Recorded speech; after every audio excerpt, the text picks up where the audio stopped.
become one, and it's known as Bumi Rafflesia.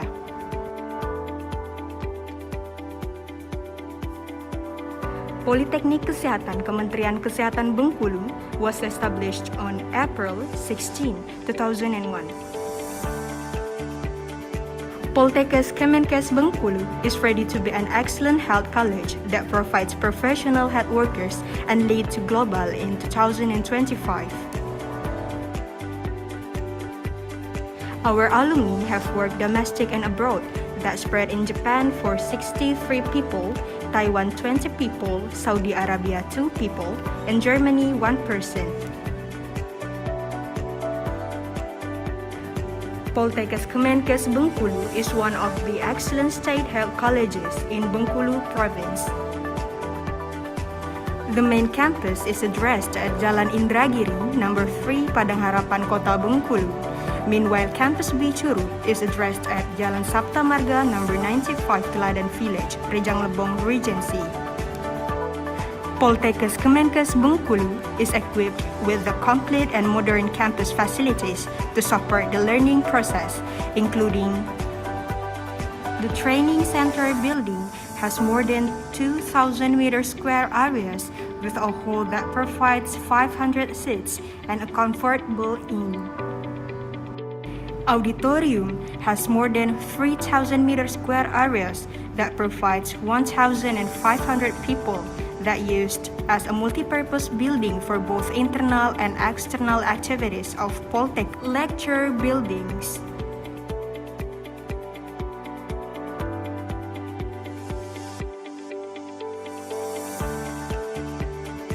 Integrated laboratory consists of laboratory department of nursing, midwife, nutrition, health analyst with adequate campus equipment.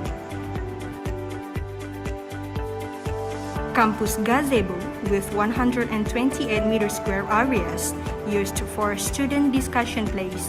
Tarbiyat Siham Mosque has 457 square areas for 500 people with an open room design. Sport facilities. Unit of Language Development with Internet connection and 44 computers unit for computer-based tests and online TOEFL tests. A comfortable library with selfie corner and selayang anti-korupsi corner.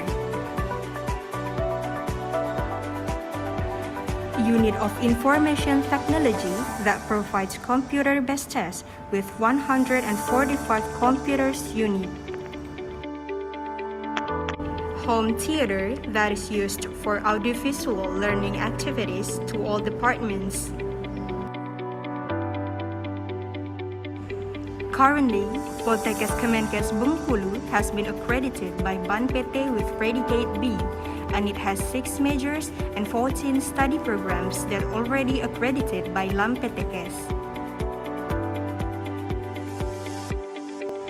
Percayakan pendidikan putra putri Anda untuk menjadi tenaga kesehatan profesional bersama Poltekkes Kemenkes Bengkulu. Poltekkes Kemenkes Bengkulu. Siap, kamu. Berkualitas, Polkeslu. Manusia.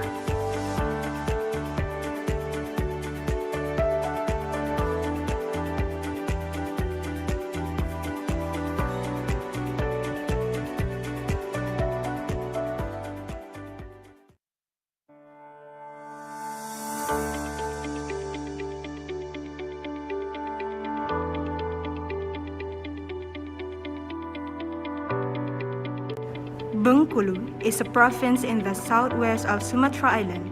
Nature, culture, and history become one, and it's known as Bumi Rafflesia.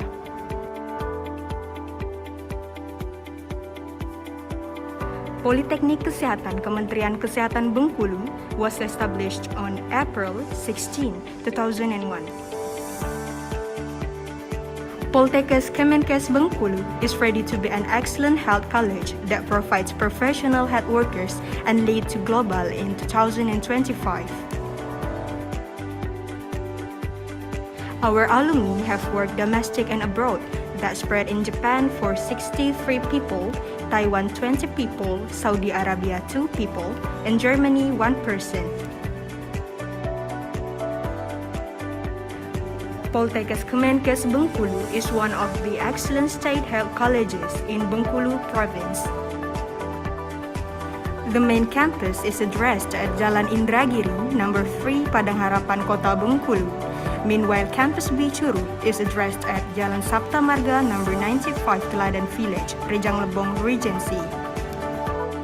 Poltekkes Kemenkes Bengkulu is equipped with the complete and modern campus facilities to support the learning process, including the training center building has more than 2,000 square areas with a hall that provides 500 seats and a comfortable inn. Auditorium has more than 3,000 square areas that provides 1,500 people that used as a multi-purpose building for both internal and external activities of Poltek lecture buildings.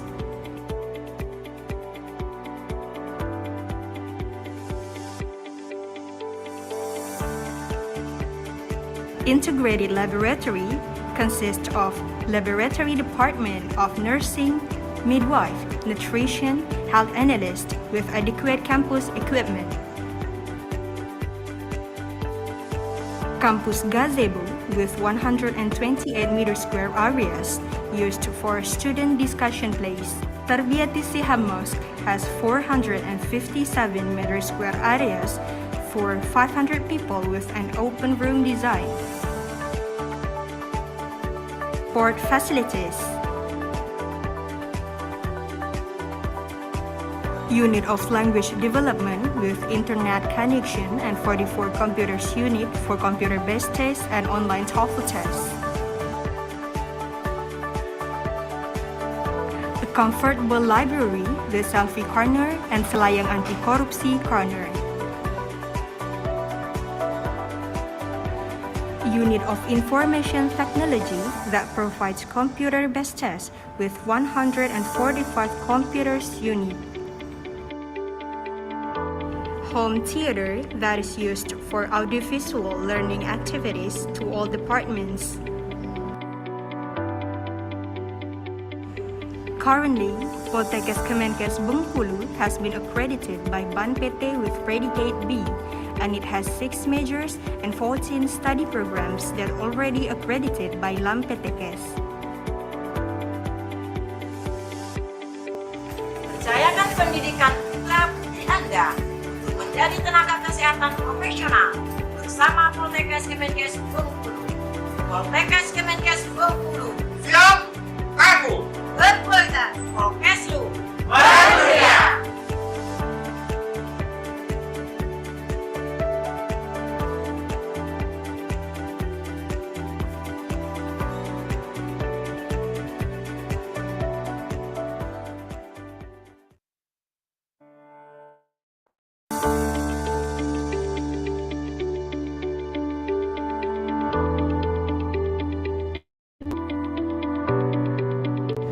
Bengkulu is a province in the southwest of Sumatra Island.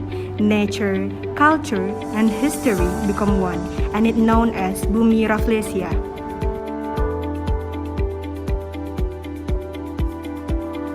Politeknik Kesehatan Kementerian Kesehatan Bengkulu was established on April 16, 2001.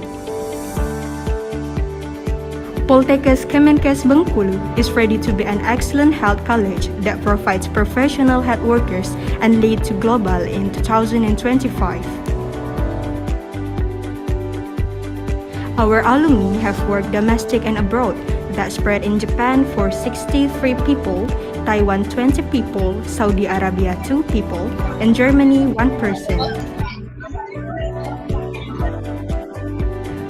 Poltekkes Kemenkes Bengkulu is one of the excellent state health colleges in Bengkulu province.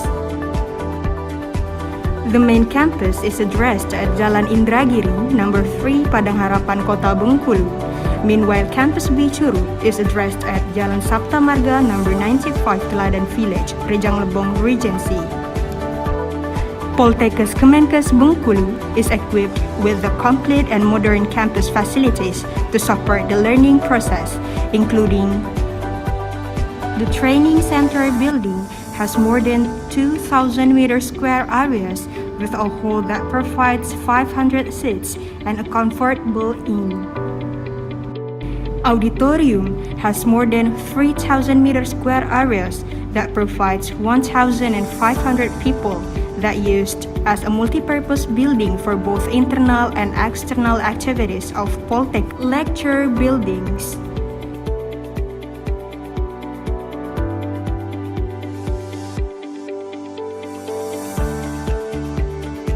Integrated laboratory consists of laboratory department of nursing, midwife, nutrition, health analyst with adequate campus equipment.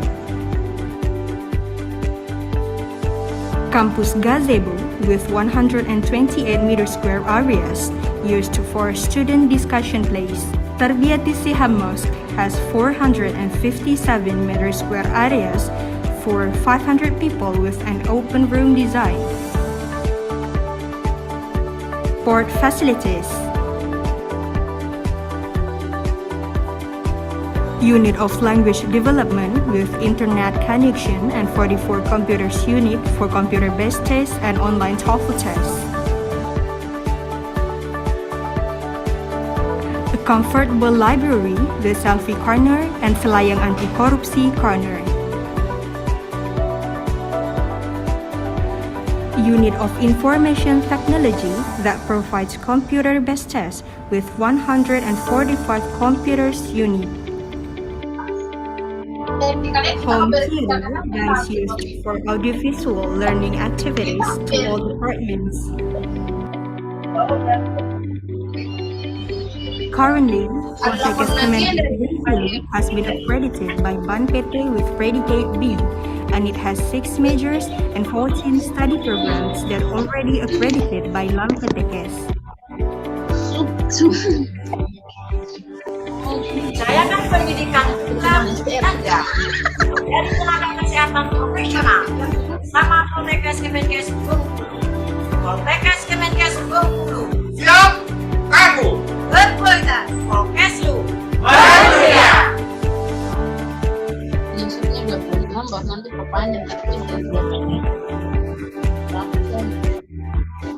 jangan lanjut depannya.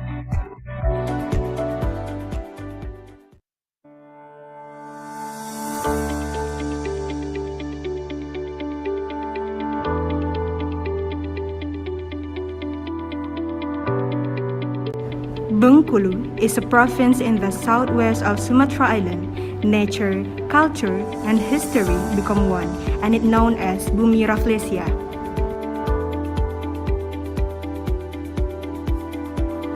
Politeknik Kesehatan Kementerian Kesehatan Bengkulu was established on April 16, 2001. Poltekkes Kemenkes Bengkulu is ready to be an excellent health college that provides professional health workers and lead to global in 2025. Our alumni have worked domestic and abroad that spread in Japan for 63 people, Taiwan 20 people, Saudi Arabia 2 people, and Germany 1 person. Poltekkes Kemenkes Bengkulu is one of the excellent state health colleges in Bengkulu province. The main campus is addressed at Jalan Indragiri, number 3, Padang Harapan, Kota Bengkulu. Meanwhile, Campus B Curug is addressed at Jalan Sapta Marga, number 95, Teladan Village, Rejang Lebong Regency. Poltekkes Kemenkes Bengkulu is equipped with the complete and modern campus facilities to support the learning process, including the training center building has more than 2,000 square areas with a hall that provides 500 seats and a comfortable inn. Auditorium has more than 3,000 square areas that provides 1,500 people that used as a multi-purpose building for both internal and external activities of Poltek lecture buildings.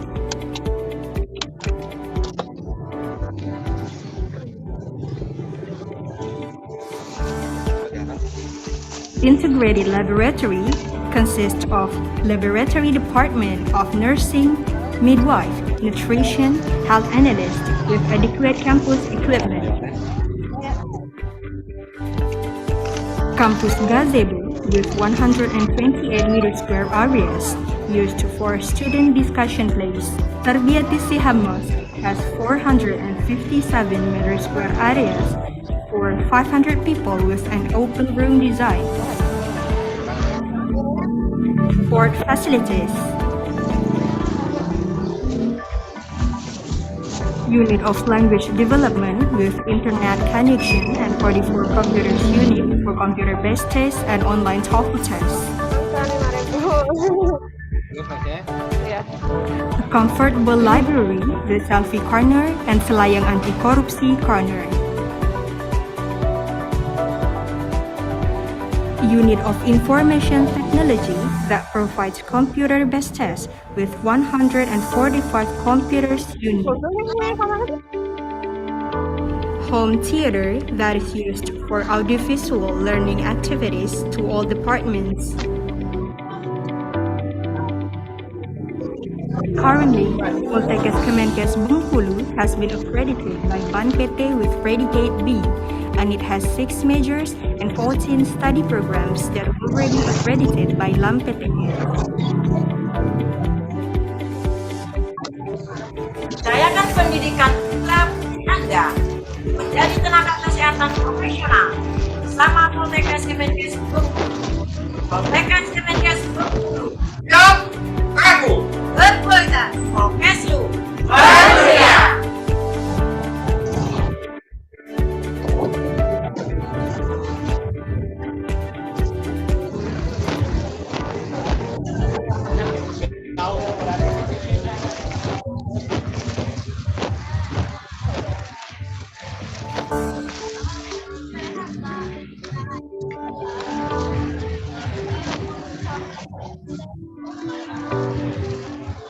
Bengkulu is a province in the southwest of Sumatra Island. Nature, culture, and history become one, and it's known as Bumi Rafflesia.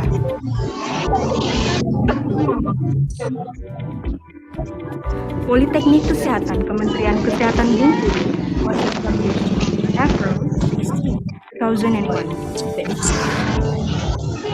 Poltekkes Kemenkes Bengkulu is ready to be an excellent health college that provides professional health workers and lead to global in 2025.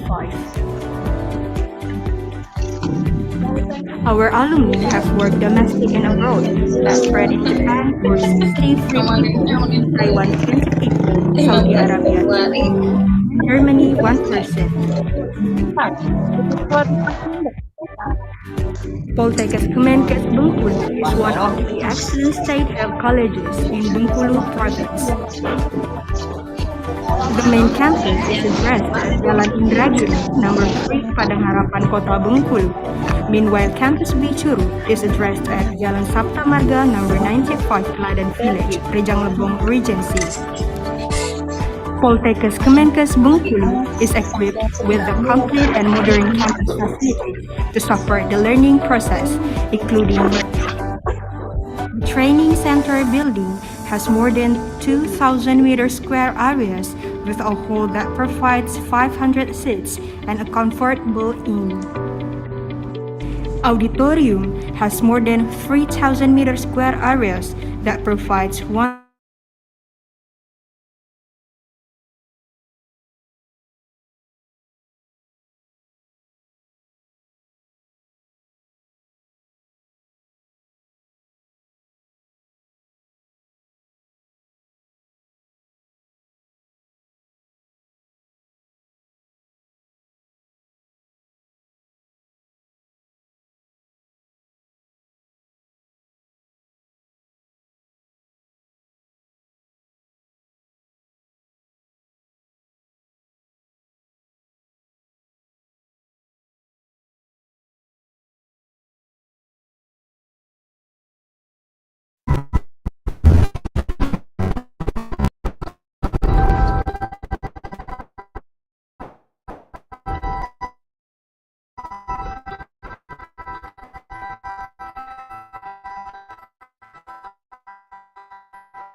Kebidanan, program Diploma 3 Keluarga, konselor kesehatan komplementer dengan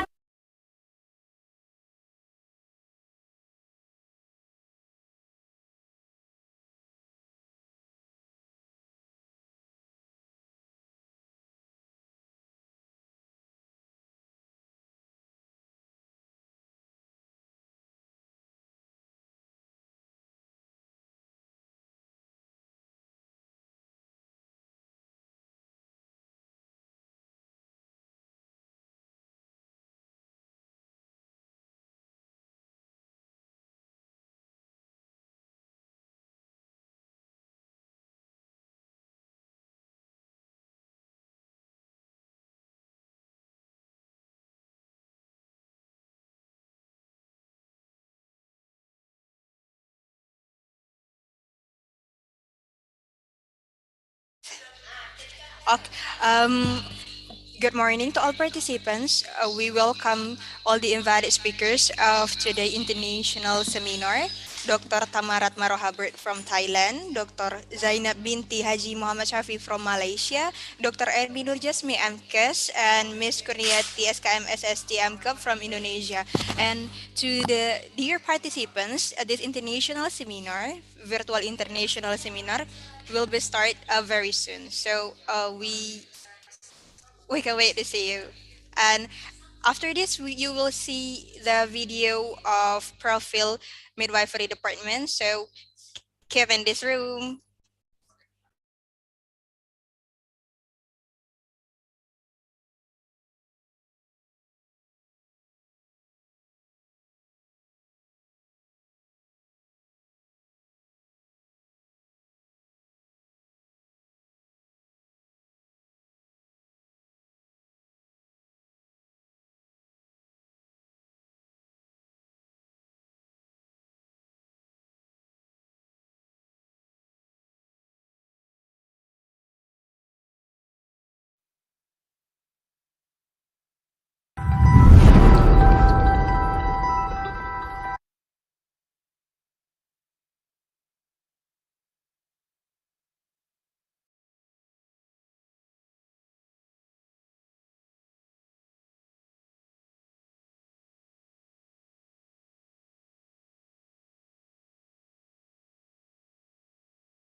Dear all participants, today is the Heroes Days of Indonesia, so we will have moment of silence for 60 minutes, 60 seconds, I mean. Moment of silence start from now.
Moment of silence is done. The virtual seminar, international seminar will begin very soon.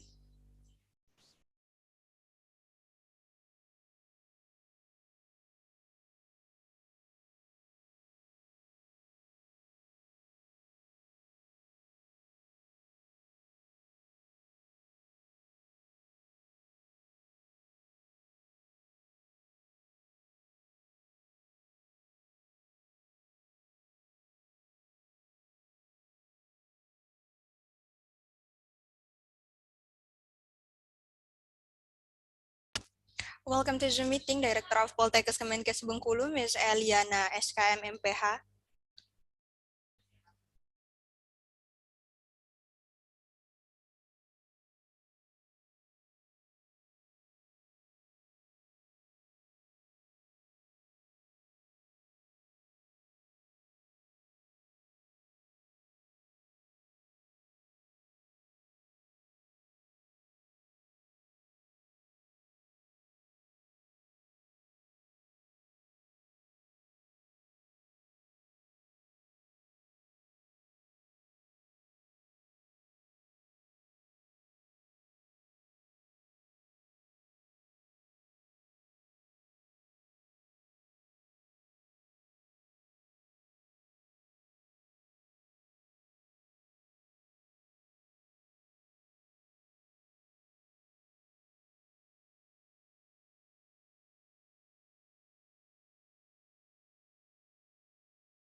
Jurusan Kebidanan memiliki 4 program studi.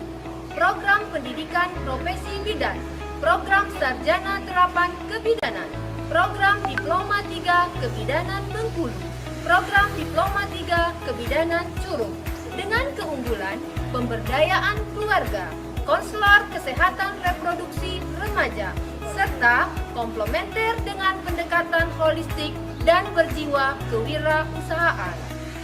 Assalamualaikum warahmatullahi wabarakatuh. Salam sehat. Selamat datang di program studi kebidanan, program sarjana terapan, dan program studi pendidikan profesi bidan, program profesi Poltekkes Kemenkes Bengkulu. Program studi kebidanan, program sarjana terapan kebidanan, dan program studi pendidikan profesi bidan, program profesi Poltekkes Kemenkes Bengkulu merupakan program studi di bawah naungan jurusan kebidanan Poltekkes Kemenkes Bengkulu yang berdiri sejak tanggal 5 September 2008 dengan keputusan Menteri Kesehatan Republik Indonesia nomor HK 03-05-1-2-4-4489-2008. Prodi kami memiliki visi menghasilkan lulusan profesi bidan mandiri, unggul dalam memberikan pelayanan kebidanan ibu dan anak dengan pemberdayaan masyarakat tahun 2029. Untuk mencapai visi tersebut, kami memiliki misi sebagai berikut. 1. Menyelenggarakan pendidikan, pengajaran berkualitas, asuhan kebidanan ibu dan anak dengan pemberdayaan masyarakat. 2.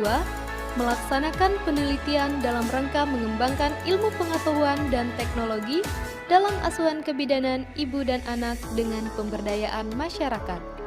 3. Melaksanakan pengabdian masyarakat sebagai wujud kepedulian sosial yang terencana, terprogram dan berdampak bagi kesehatan masyarakat dalam asuhan kebidanan ibu dan anak dengan pemberdayaan masyarakat. 4. Menjalin kemitraan antar profesi kesehatan baik di tingkat regional, nasional, dan internasional untuk menghasilkan lulusan berdaya saing.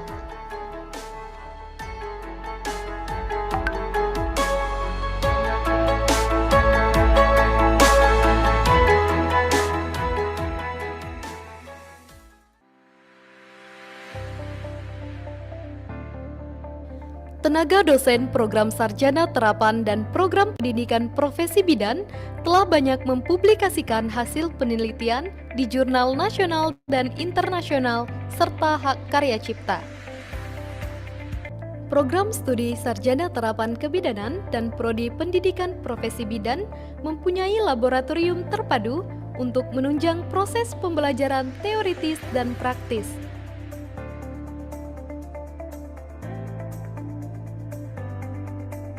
Meliputi asuhan kebidanan holistik pada remaja dan pranikah, asuhan kebidanan holistik pada masa prakonsepsi dan perencanaan kehamilan, praktik kebidanan fisiologis holistik dan kehamilan, persalinan dan bayi baru lahir, nifas dan menyusui, bayi balita dan anak prasekolah,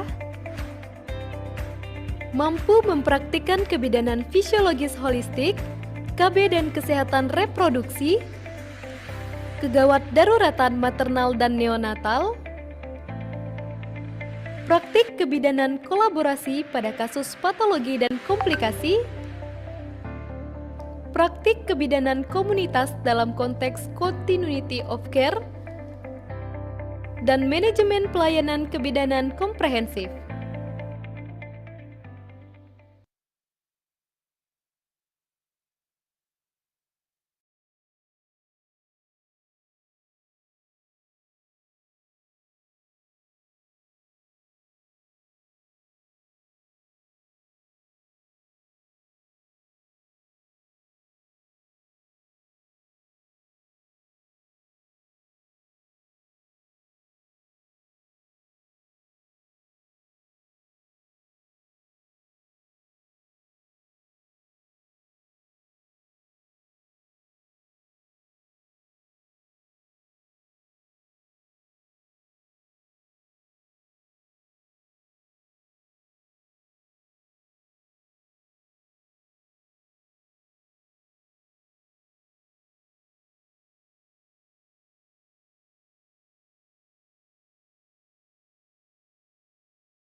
Mic check 1, 2. Can you hear my voice? Okay.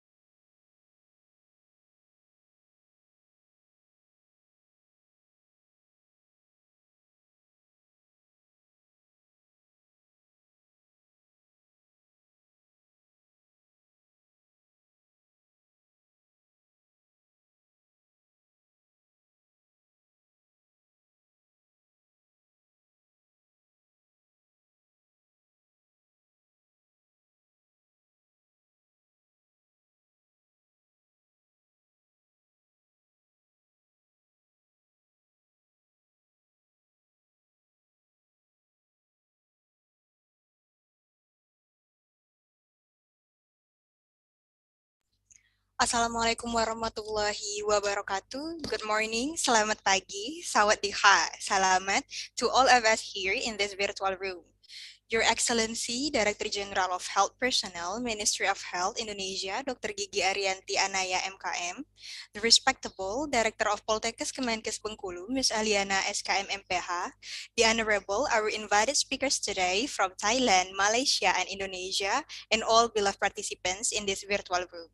Firstly, let us say thanks to Allah Subhanahu wa Ta'ala who gave us mercy and blessing so we can meet together in this virtual room in a good conditions. And also, salawat and salam to our Prophet Muhammad Sallallahu Alaihi Wasallam. Hopefully, we will get his syafaat at Yaumul Akhir. Amin. Amin ya Rabbal Alamin. Ladies and gentlemen, we gladly welcome you in this international seminar held by Midwifery Department, Poltekkes Kemenkes Bengkulu 2022, under the theme, The Role of the Midwife Care Through Community Empowerment. And I am Suci Sartika Putri, will be your Master of Ceremony today. Today, we will have four fabulous invited speakers from Thailand, Malaysia, and Indonesia. The first is Dr. Tamarat Maro Habert from Thailand. The second is Dr. Zainab binti Haji Muhammad Shafi from Malaysia. And then Dr. Emi Nurjasmi Amkes and Ms. Kurniati SKM SSD MCOP from Indonesia. Then, ladies and gentlemen, to start our activity today, it's better for us to say Bismillahirrahmanirrahim. Then, hearing the national anthem, Indonesia Raya, and March of Indonesian Midwife Association, (IBI), that will be held by the committee. So, to all participants, please have a seat in good positions. The committee ready?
ladies and gentlemen. Now, let me hear the opening speech from the Director of Poltekkes Kemenkes Bengkulu and also to open this event officially.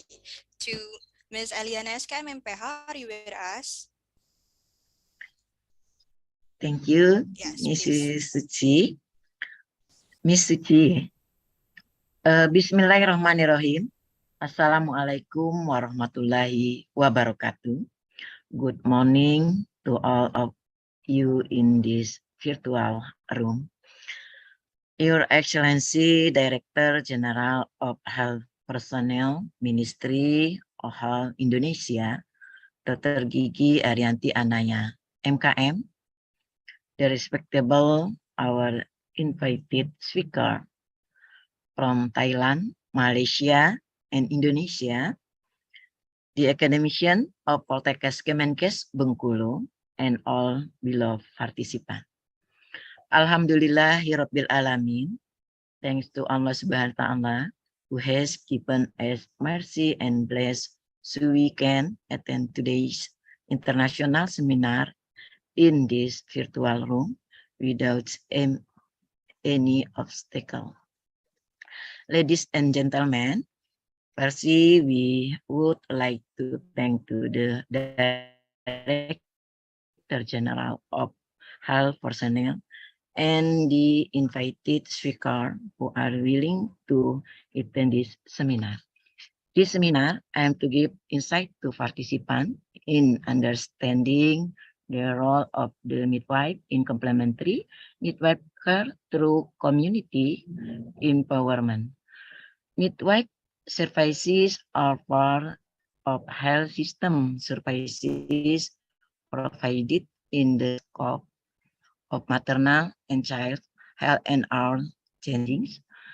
That is back to implementing complementary therapy in animal service application.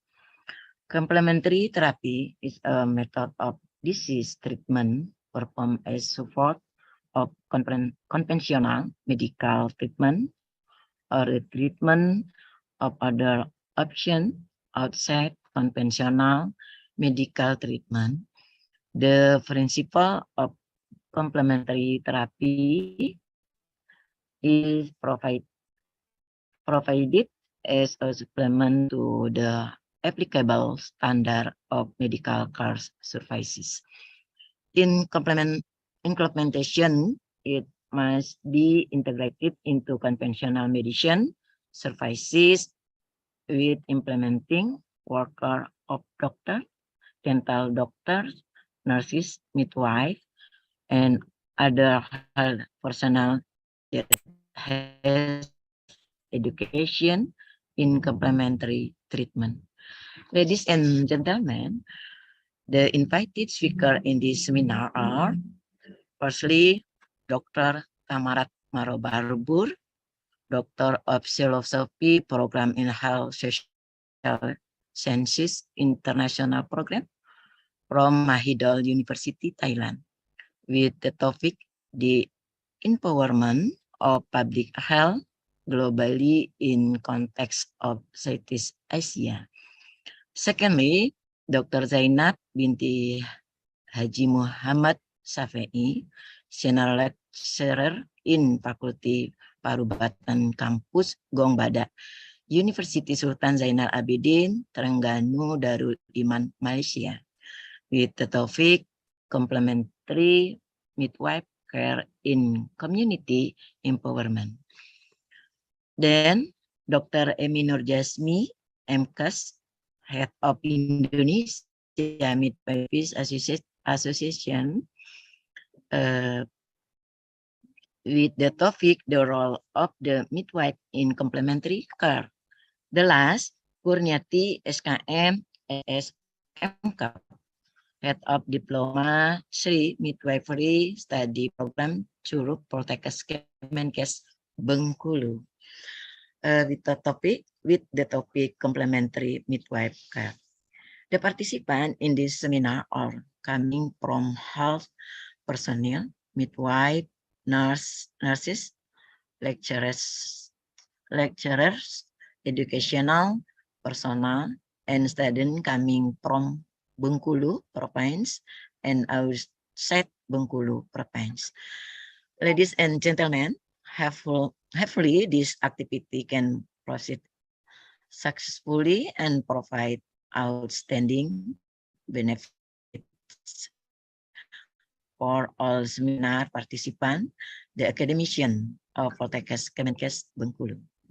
And we hope the Director General of Health Personnel to give a speak to the participant of this seminar. Then, ladies and gentlemen, let us open this international seminar officially by saying Bismillahirrahmanirrahim. Thank you very much. Bila taufiq wal hidayah. Wassalamualaikum warahmatullahi wabarakatuh. Waalaikumsalam warahmatullahi wabarakatuh. Thank you so much, Ms. Eliana. The dearest participants, before we go into the main agenda today, let we take a pictures together. I really appreciate if all of you kindly open the virtual windows because the committee will take the screenshot of us. Committee ready?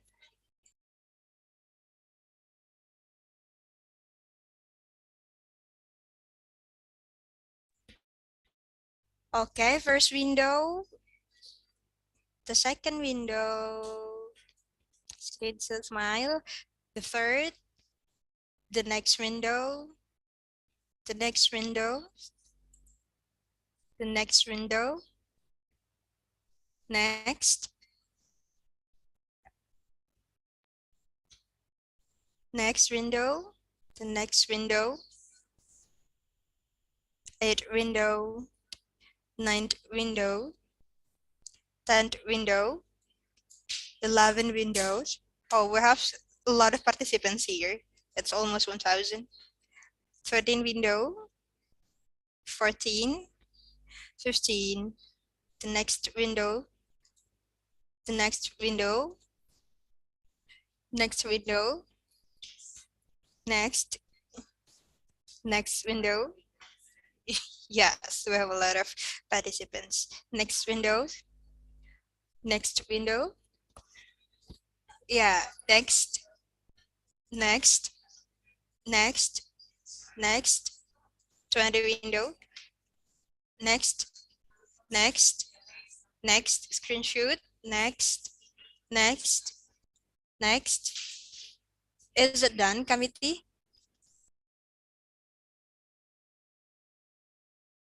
Okay, it's enough.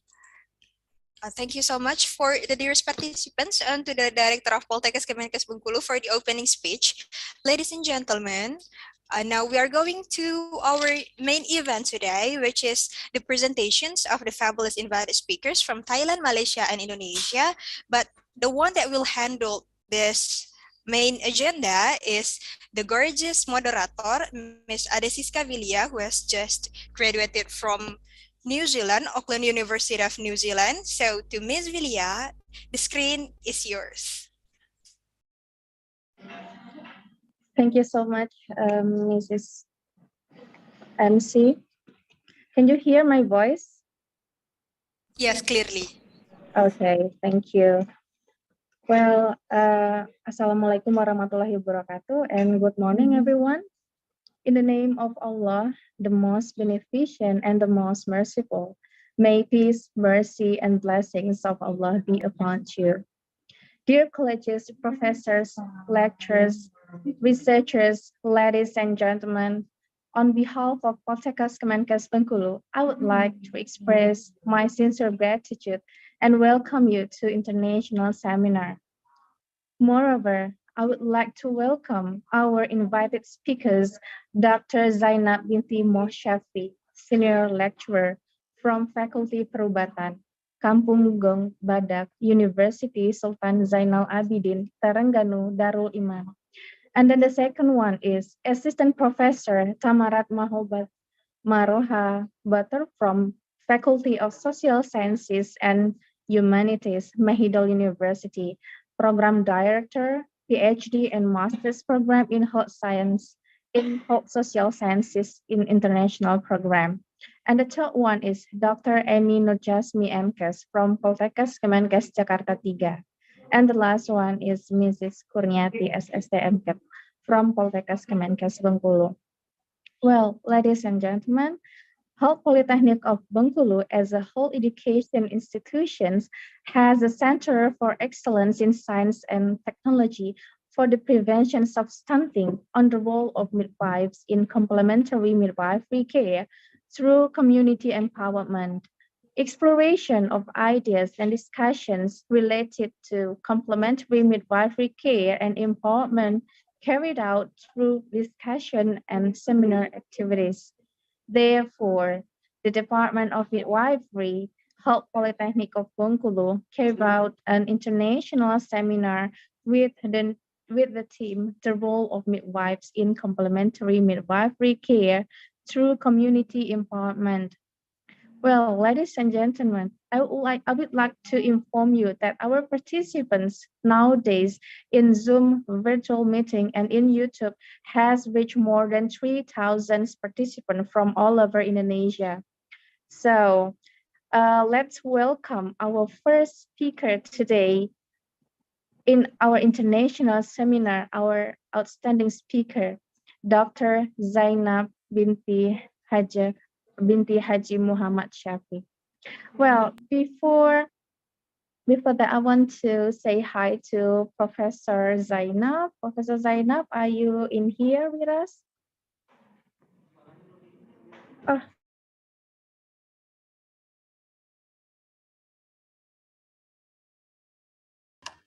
Hai, Assalamualaikum warahmatullahi taala wabarakatuh.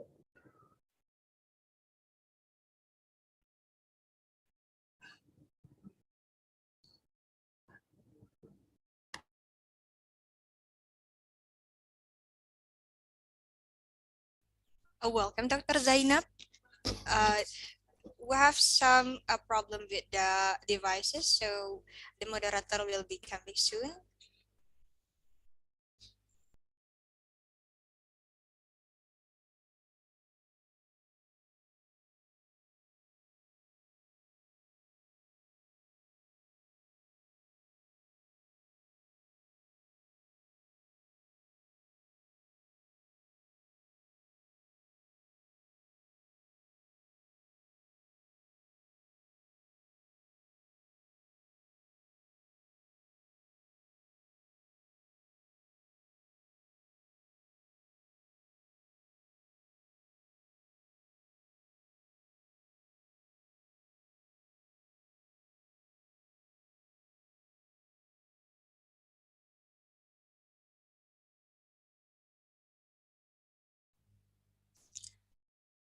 I'm so sorry, Dr. Zainab. We have a technical problem in here. Good morning, Dr. Zainab. How are you today? Hi, good morning. Fine, thank you. Yeah, nice to see you today. Welcome to our international seminar. Well, ladies and gentlemen, before Dr. Zainab presents her materials to you, I would like to introduce her CV.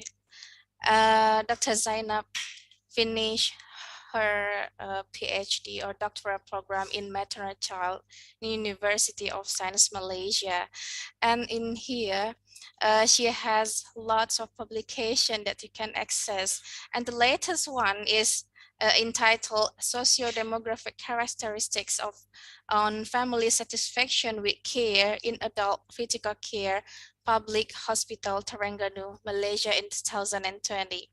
And related to midwifery care, she also has some articles, namely about meta-analysis on factors influencing early onset neonatal sepsis in 2018, as well as anxiety symptoms and associated factors among outpatient antenatal mother, a cross-sectional study at University Malaya Medical Center. Okay, Dr. Zainab, are you ready for our seminar today? Would you like to share your screen? Hello? Dr. Zainab? Yeah, please welcome, dear participants, our first speaker today, Dr. Zainab. Screen is yours.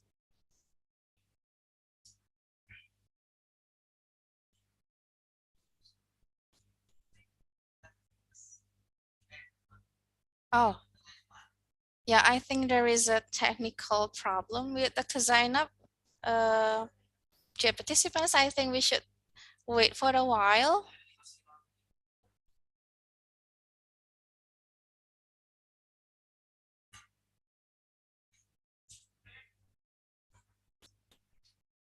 Hmm? Okay, for all the participants, would you please rename your screen to be your name and then your country? Thank you so much.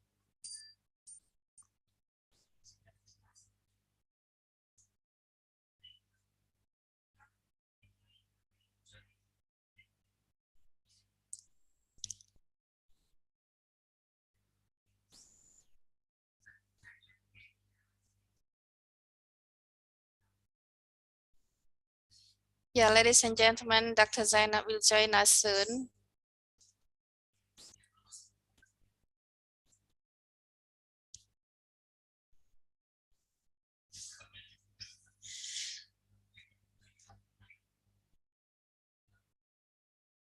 Well, we are so glad that our participants in YouTube and in virtual screen in Zoom meeting has reached more than 3,000 people from all over Indonesia and outside Indonesia.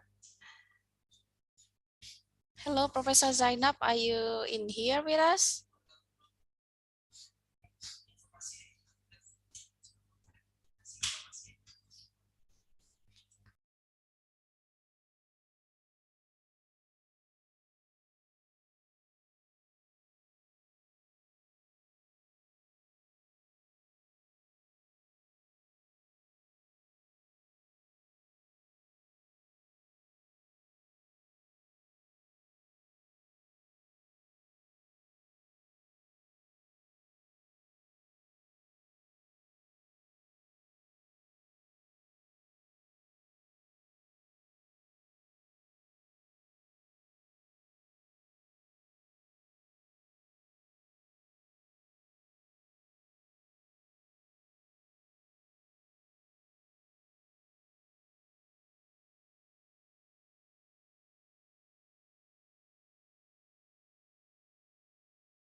Hello, Dr. Zainab, are you in here?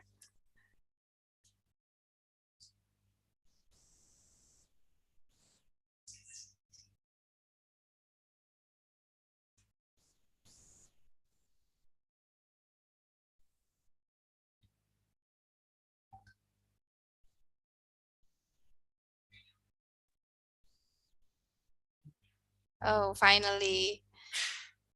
I'm sorry because of the, the very weak Wi-Fi. Oh, that's okay. It's nice to hear your voice again. All right, thank you. Okay, Dr. Zainab, I think it's time for you to share your slides because we can't wait to see the materials.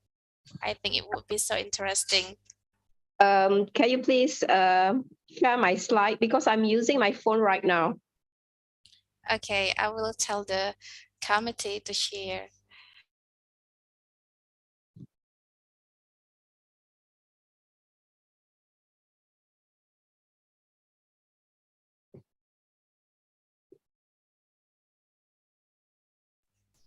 Okay.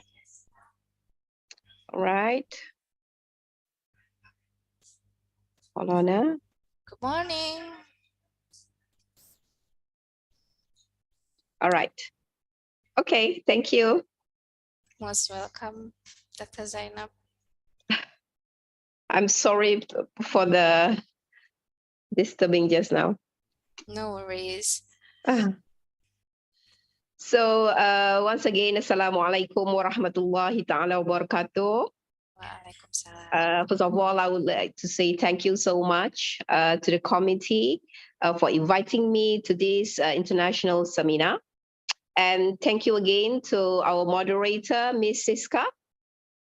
All right, without further ado, I would like to, start sharing my topic on the complementary midwifery care in community.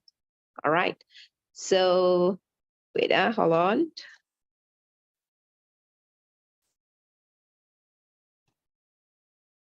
So, all right, as we know that we are, all right, in nursing, we have midwifery, we have a general nurse and so on. But in the midwifery, normally we are care in the community. Of course, in the community itself, we need a nurses trained in a midwifery. So before that, I would like to, just some introduction on the basic, what is actually the topic will be my presentation outline. So first of all, we need to know the definition of nurse midwives. Who is them, yeah? And then the second one will be the model of the midwifery care. The third will be the safety in future midwives in community care. And then number 4 is the safety future in global midwifery. And the last will be the conclusion. Maybe you can move to the next slide, please. Thank you. Okay, this will be my presentation outline. All right, next slide. All right. So who is nurse midwife? First of all, we know that they are nurses, but in special area in midwives, which is what we know that midwifery. So there will be a very big responsibility and also accountable professional who works in partnership with a woman to give, to have pregnancy, give labor, and then we need to have, some kind of support to them, care, and also advice during, of course, during pregnancy, during labor, and also during postpartum period. And as we know, midwife is conducting delivery, conduct the birth. And also this will be where the responsibility come in and to provide care to the mother and also to the newborn, and after that to the infant, right? So next.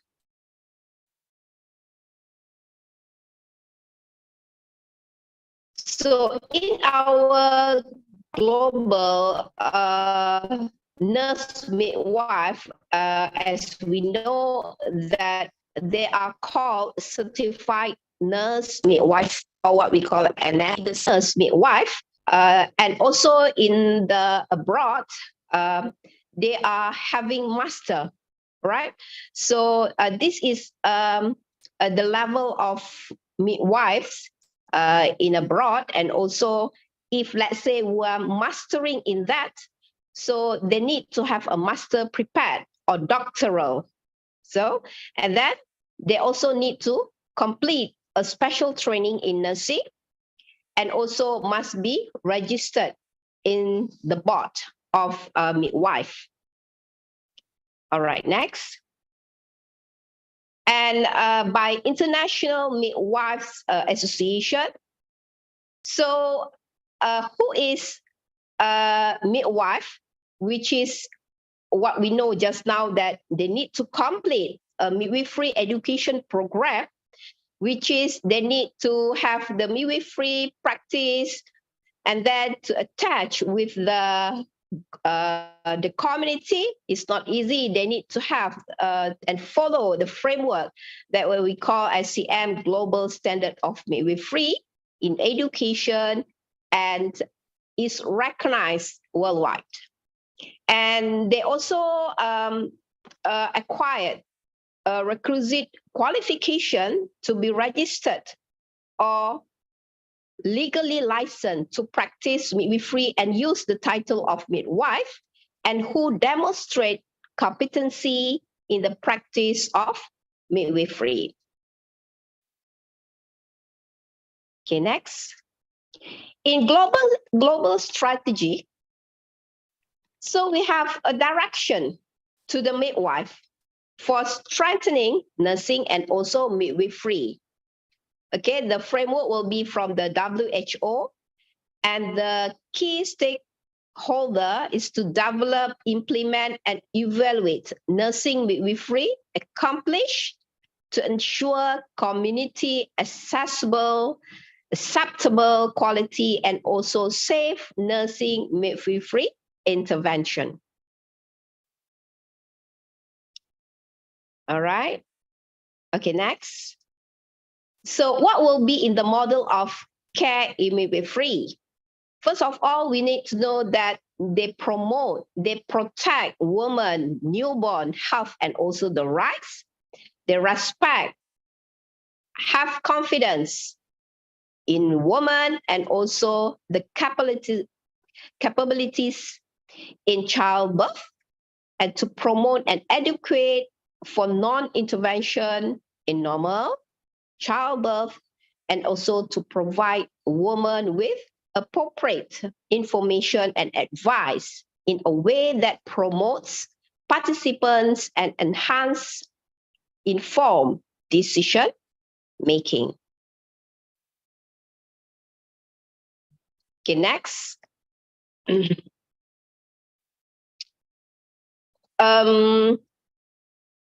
As we know, they also need to have offer respectful to the community and to our client or patient, anticipatory and flexible care, which encompasses the needs of the woman, the newborn, family, and also community, and begin with a primary attention to the nature of a relationship between the woman seeking midwifery care and also midwife, and also empower women to assume responsibility for their health and for the health and also the families. That means we're not taking care to the mothers, to the baby, to the newborn, but we also taking care with their family too. So they also practice in collaboration and consultation with other health professionals to serve the needs of the woman, her newborn, family, and also community. That means midwifery nurses, they are not working alone. We need to collaborate with others to have the holistic care to the patient, and also to maintain the competency to ensure the practice is also must be evidence-based.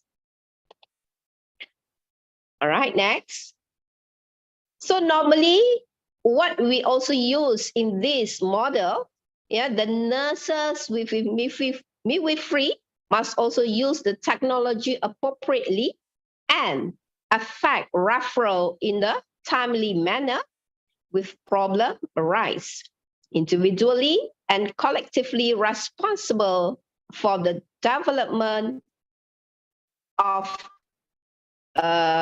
midwifery care, educating new generations of midwife, and also colleagues in the concept of lifelong learning. On top of that, we need to also know our Millennium Development Goal, especially in midwife. First of all, we need to know that they also aim to improve maternal and also newborn health in one of the unfinished agenda of the MDG. So we need from time to improve the maternity and also the newborn care.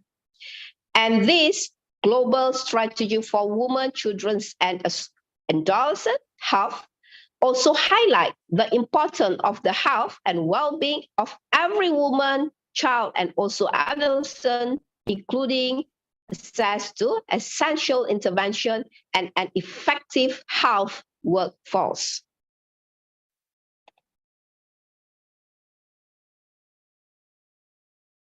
Okay, next, yeah. All right. Next. Okay, next slide.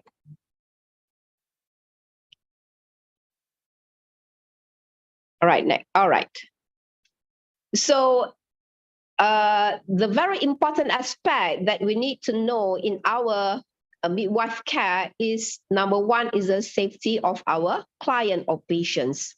So the safety in the future goal, a global midwife-free care, is also continuity of midwifery associated with improved outcome. Of course, the outcome is number one, is our aim, yeah, and also geographical and social proximity of midwives to the community they serve is a strength, facilitates, integrate people-centered care, and midwife needs to have a sufficient skill and also competency, be a part of the team, yeah, of sufficient size and skill, and work in an able environment. Yes, you need to fix the environment of it.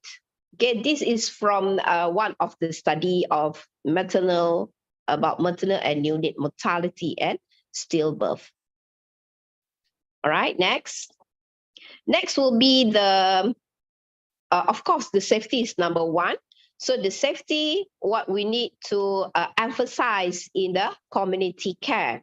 So there are so many studies out there that we can see how they do studies in midwifery, how they want to be a very good nurse in midwife. So some of the study says that midwife can help to, can you please to the next slide, please? Thank you. All right, substantially reduce maternal and also neonate mortality and stillbirth. All right, so that means we know that midwife is a very responsible to maintain, yeah, the maternity and also neonate mortality and also stillbirth. On top of that, they need to have skills and also competency in line with a recommendation from international confederations of midwives, and must to be a part of a team of sufficient size and skills, and also able to they work in the such environment, and increased coverage of midwife delivered intervention can be achieved to be to have a better able to provide effective coverage of essential sexual, productive, maternal, newborn, and also adolescent health intervention. Okay, this is from a study by Andrea, 2021. Right, next slide, please. So from one of the study also mentioned that there are 7 features of safety in maternity into a framework. So we need to know that the 7, the number 1 is committed to safety and also to improve at all levels with everyone involved, meaning that we need to give care to the patient, to the client, and also to the family. Technical competence support by formal training and also informal learning. From time to time, we need to top up our knowledge, yeah, to have formal and also informal training. Teamwork, of course, teamwork is a very important. Cooperation and positive working relationship. And then constance enforce of safe, ethical, and also respectful behavior. Multiple problem sensing systems used as basic of action. System and also process design for safety and regular review and optimize. And the last will be effective coordination and ability to mobilize quickly. So this will be the 7 features that we put in a point in safety in maternity framework. Okay, next slide, please. So in other study by Dr. Jacob William in 2020, stated that midwifery profession should be continually striving to deliver the best, safest care to every woman, newborn, and also family, safety during maternity care as the physical, psychosocial, social, cultural, spiritual safety of women and newborn infant. And of course, leadership and good governance are essential to safe midwifery care. Okay, next. This is also by Jacob William, 2020, the findings.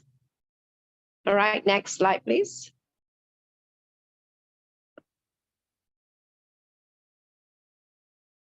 Okay, the slide is not aligned with my presentation. I think before that, or you miss it just now. Okay, I think next slide, please.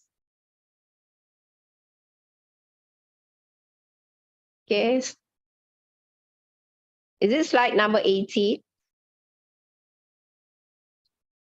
All right. Before that. Oh, okay. Which one is that? One is 19, 17.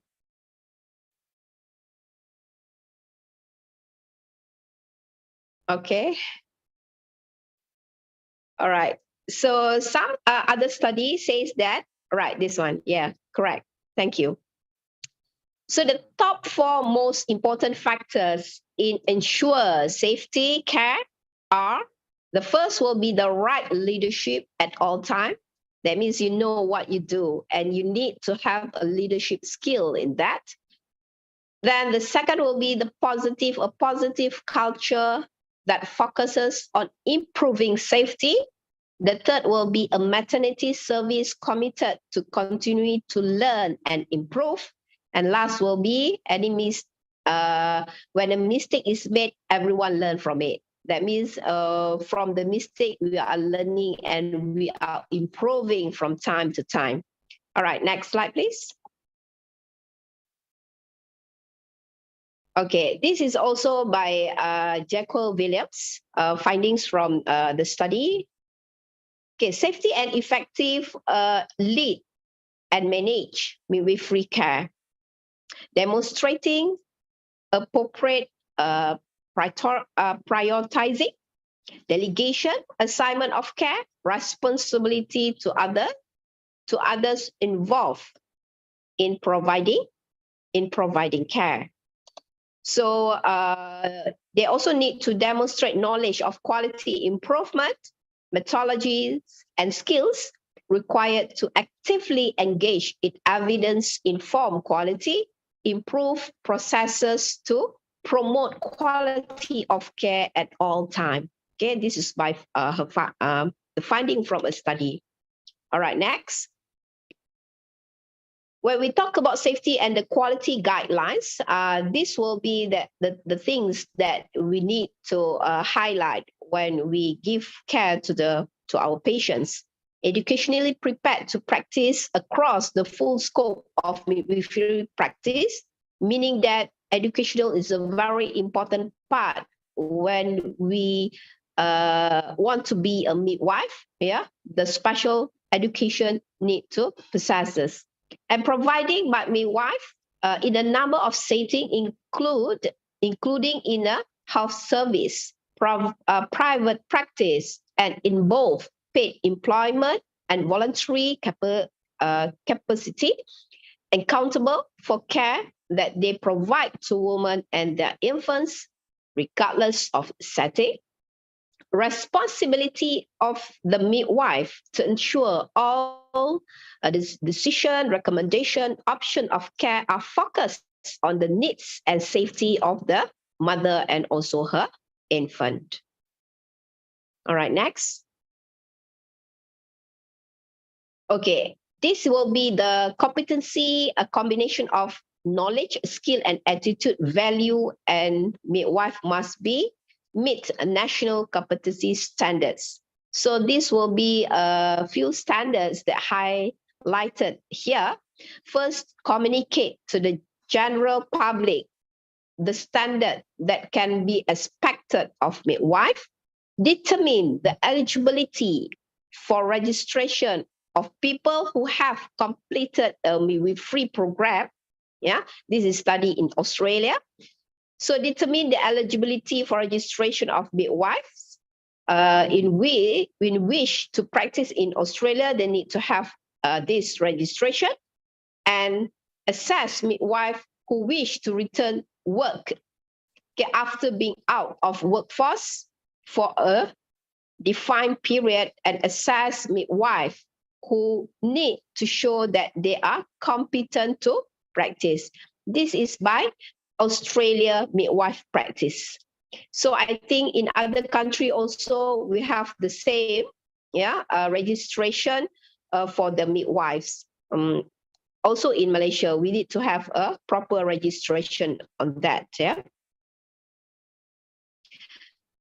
All right, so this is also by American College and Nurse Midwifery in America, 2016. They have few principles that promote client safety and to decrease the risk of adverse outcome for women and infant during pregnancy, labor, birth, and also throughout woman lifespan. So the principle number one, care should be based on scientific knowledge about best practice. That means we need to give our best practice to our client. So principle number two, interdisciplinary team communication in a fundamental aspect of patient care. That means we are not working alone. We need to have several or multiple disciplinary to get involved in this patient care. Principle number three, active involvement of patient and their family in care contribute to safe practice. That means patient needs to also involve in their care, not we as midwife only. So the principle number four, participation of quality management program increase safety. That means we need to have a quality assurance, quality management, quality control on that. So this is by American College of Nurse Midwifery 2016. Next, please. Okay, next. Okay, next, please. Thank you. All right, so this will be one study from West Java, Indonesia by Helena et al. 2022. Right, she mentioned about the concept of patient safety has been developed due to increased incident of medical error in Indonesia. So that means the study is about we need to focus on the patient safety because of the increasing incident of medical error. So this is a very important part. Medical error is legally. So we need to know to see in depth in this incident. And then the second will be patient safety goal. All right, knowledge, attitude, motivation, and behavior related to the patient safety are valid in shaping patient safety model. Okay, she found that the patient safety is about knowledge, attitude, and motivation of the related to the patient safety. All right, next. Okay, this is studied during the pandemic, 2021. Okay, explore Indonesian midwife experience in providing maternity care during COVID pandemic. Okay, the study is a descriptive qualitative approach in depth. They're using interviews to 15 midwives, and the finding will be fear to the well-being. for the well-being of family and themselves. All right. Okay, this is during the pandemic. And the outcome, okay, number 2, increased workload. Of course, everyone is increasing workload during this COVID-19. Motivation and support for midwife. Okay. Yes, during the outbreak and all were every nurses, okay, in global, in worldwide having this problem because they are burnout with all, very, no leave and so on with all so many patients. Yeah. And then the number 4 is challenge in providing maternity care for women. All right. There's a challenge, of course. And maternity care concern about their personal and family well-being and safety, and increased workload and limited protection from higher authority for their safety and also well-being. This is by one of the study from Indonesia during COVID-19 pandemic. Okay, next will be the future safety, still in safety. All right, next slide, please. So in one of the study, there's domain number 5, promoting safe and also effective care, the midwife as colleague, scholar, and also leader. So there's a few things to focus. Yeah, number 1 is to promote quality improvement. That means we need to have regularly audit, okay, do the risk management, investigate a critical incident so that we can improve the midwifery care to the community. And number 2 is implement change management, advocating for change, negotiating, and also challenging skills. Also, we can do managing, supervising, supporting, teaching, and delegate care responsibility to new, junior, and also other members. Okay, this is important because we are working in group in a team, and demonstrate an effective team management skill. So this will be the main point that they are highlighted to improve, to improve and to promote safe and also effective care. All right, next will be the last part will be my conclusion. The conclusion will be major health service reform, financial constraint. Of course, we know that anything that we need to do, financial is the number 1 that constrain all our activities. Next slide, please.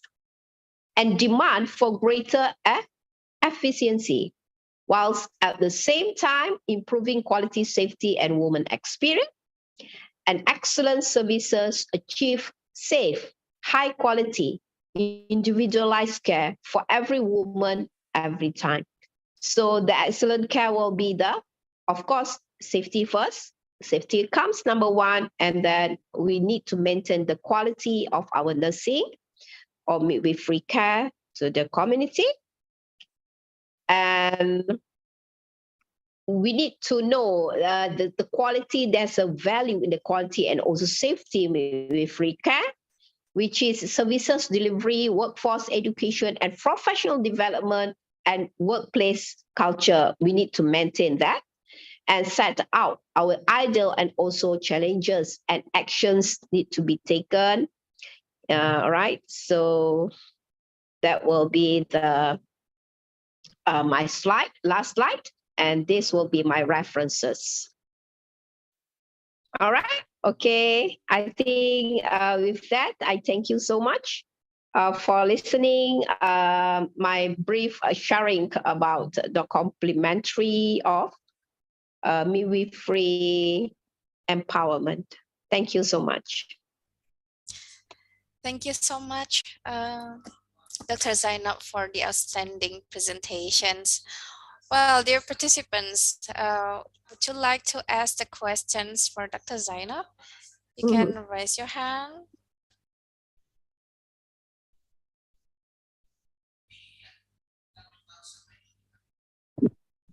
Okay, Dr. Zainab, I would like to read the questions from Semarang City, a part of Indonesia. So it says, it's from Bunga. Nowadays, a lot of pregnant women decided to give birth by Caesar to avoid pain. As we know that cesarean is really easy due to the development of technology.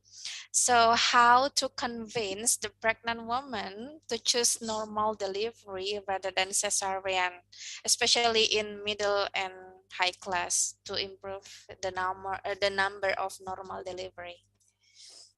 All right, thank you for the questions. All right, okay. Nowadays, patient have their rights. Okay, so we need also to give some space to our patient, give some argument to our patient. Let them say to us what actually the indication to having cesarean section, because in our field as a nurse in midwifery, of course we need to emphasize our patient to have a normal delivery, but then we need to assess the patient first. Assessment is a very important part. When we assess the patient, when from the assessment findings, we need to emphasize back to our patient to motivate them. Let's say the indication from our assessment is not really goes to cesarean section, but we need to have back in mind, we need to prepare ourselves to have some knowledge, because when we confront with our client, especially to educated patient, of course before they ask you, they already read, they already have the knowledge on top of that. So we as a nurses, we need to prepare ourselves, as a midwife, what we from our knowledge, from our experience, maybe we can share with them, say about the motivation, of course, the number one, and then to convince them is not very important, not to say that very simple. All right, this is the important part when we do assessment and we have some experience, and also we have some knowledge, then we can say what the proper way. We have the checklist, we need to follow all the the SOP that needed for the cesarean section. I think that will be the important part, that we need to equip ourselves in knowledge before we confront with all the educated people out there. I know this is not an easy task for us in midwifery. All right, Bunga, is it okay? Inshallah. Okay, maybe for another participants want to ask some questions to Dr. Zainab.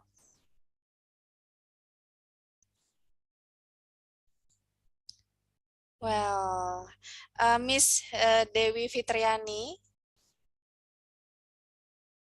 you can ask. You can unmute your microphone. Hello, Miss. Hello, Miss Dewi.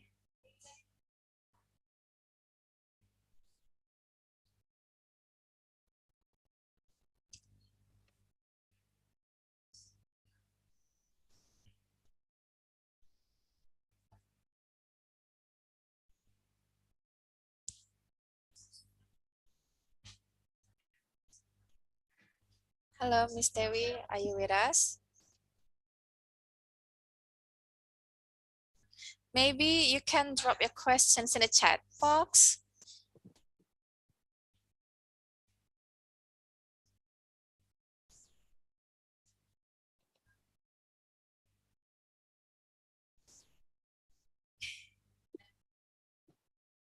Well, Dr. Zainab, can you stay with us until the end of this seminar, or do you have another activity after this? I think I need to move from this international seminar, because I have another, another program after this. Okay. Will be start at 11. Okay. So, column chat box. Let's see in our chat box if there is a questions. Nggak ada nih. Where is it?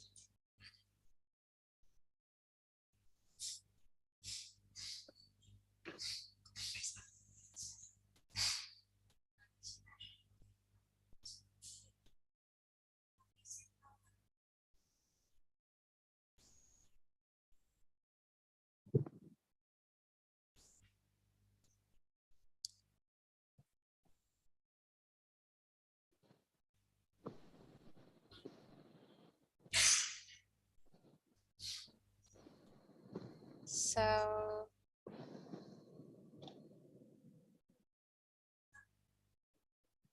okay, there is a question in here, Dr. Zainab in the chat box.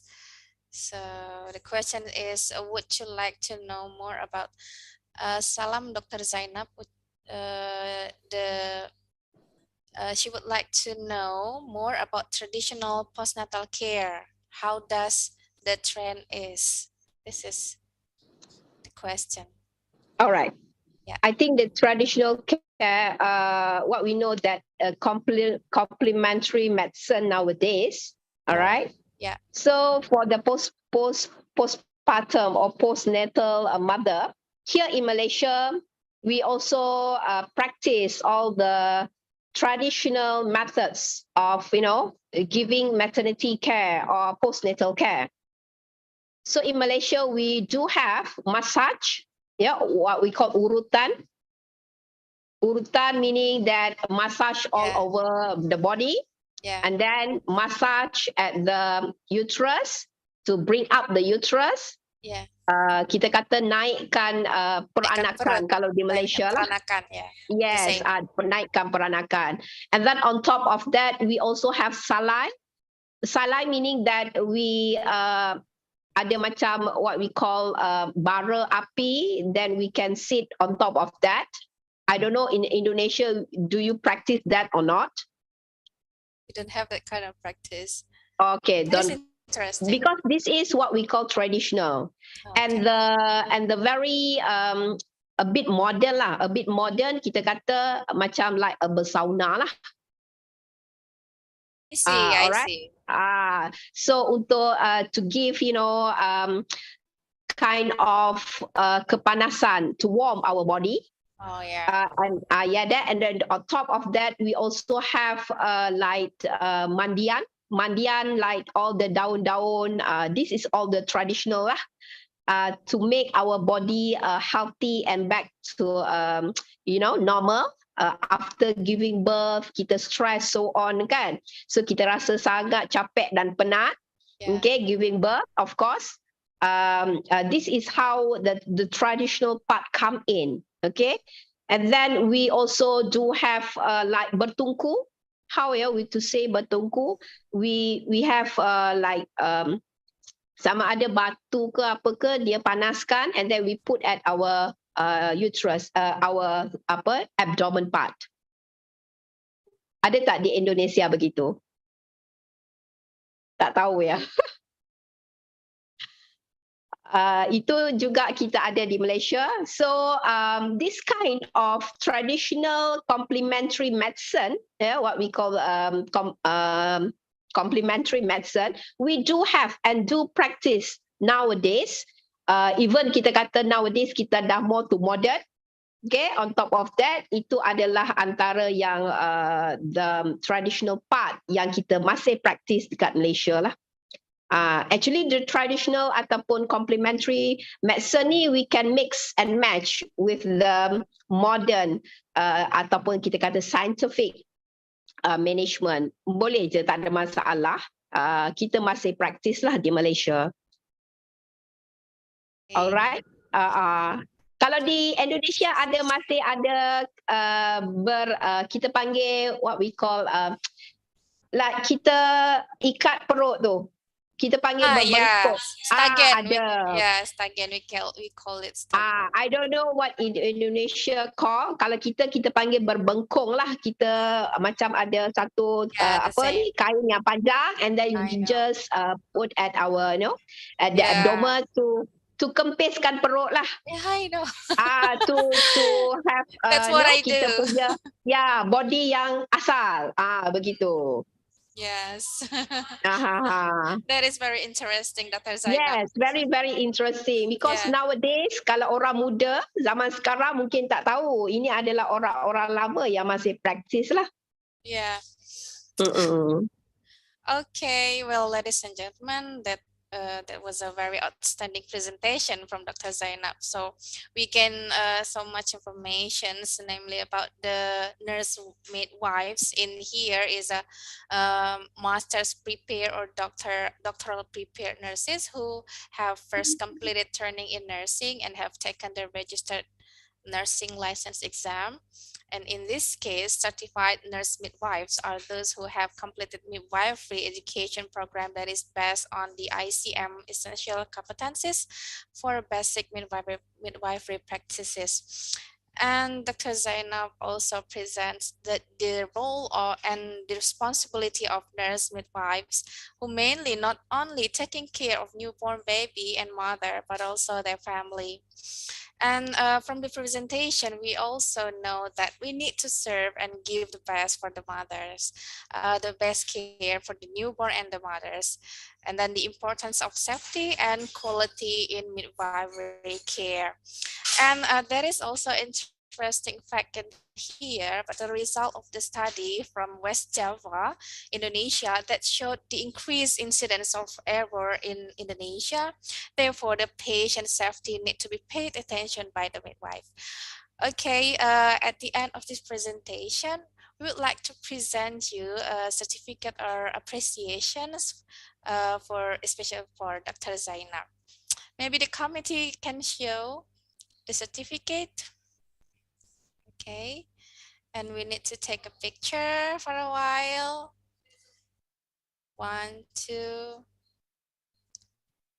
3. Okay, thank you so much, Dr. Zainab. One more.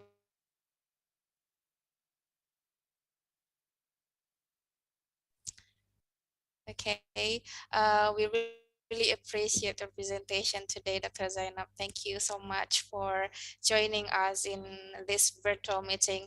I hope we can meet one day, maybe in Indonesia. Maybe you want to come to Bengkulu City. We have a very beautiful flower, the biggest flower in the world, that is called Rafflesia. Inshallah. Inshallah. Okay. Thank you so much. Thank you so much. Assalamualaikum warahmatullahi ta'ala wabarakatuh. Waalaikumsalam warahmatullahi wabarakatuh. See you, Dr. Zainab. Bye-bye. Bye. Have a nice day. Thank you. Bye. No worries. Bye.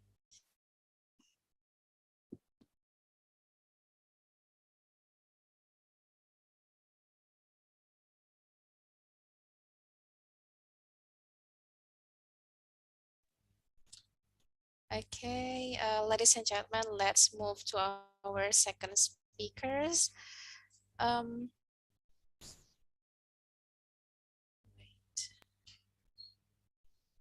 second speaker.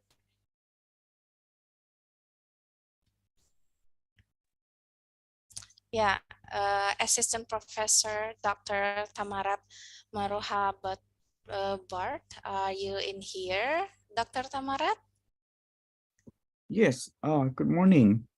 Good morning, how are you? Yeah, I'm good, I'm fine, alhamdulillah. Wow. Yeah, it's nice to see you in here in this virtual meeting. So before we start, I would like to introduce you to our dear participants. So, dear ladies and gentlemen, we already have Dr. Tamarat in here. He finished his doctoral study in City University of Hong Kong from 2007 until 2011. And then He also has many publications that you can access, and the latest one is about spa and traditional Thai massage, local policies and promotional measures for long stay Japanese retires in Chiang Mai, Thailand. Wow, this is very interesting, Doctor. Well, ladies and gentlemen, Dr. Tamarat also has several teaching experiences, for example, globalization and health, principle of social determinant of health rights and equity, health systems and health inequities, health inequities and social determinants of health, and many other teaching experiences. Well, ladies and gentlemen, please welcome Dr. Tamarat. Time is yours to share your screen.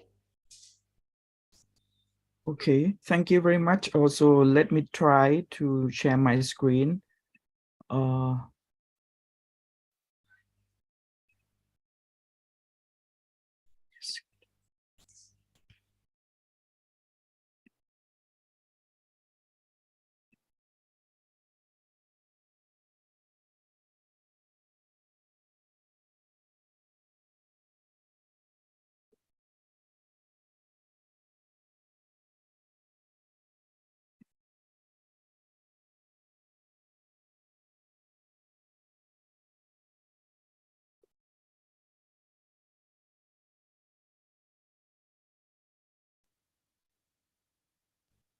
What time is it now, Professor, in Thailand?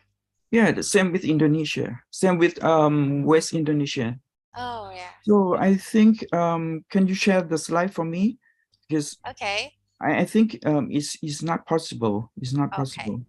It's not really possible because there's something, because I just upgraded a new version just now. So yeah, it's maybe okay, good. Thank you very much. Okay. No worries. Right. Okay. So Assalamualaikum warahmatullahi wabarakatuh. And yes, it's my pleasure, okay, to be invited to be a speaker of this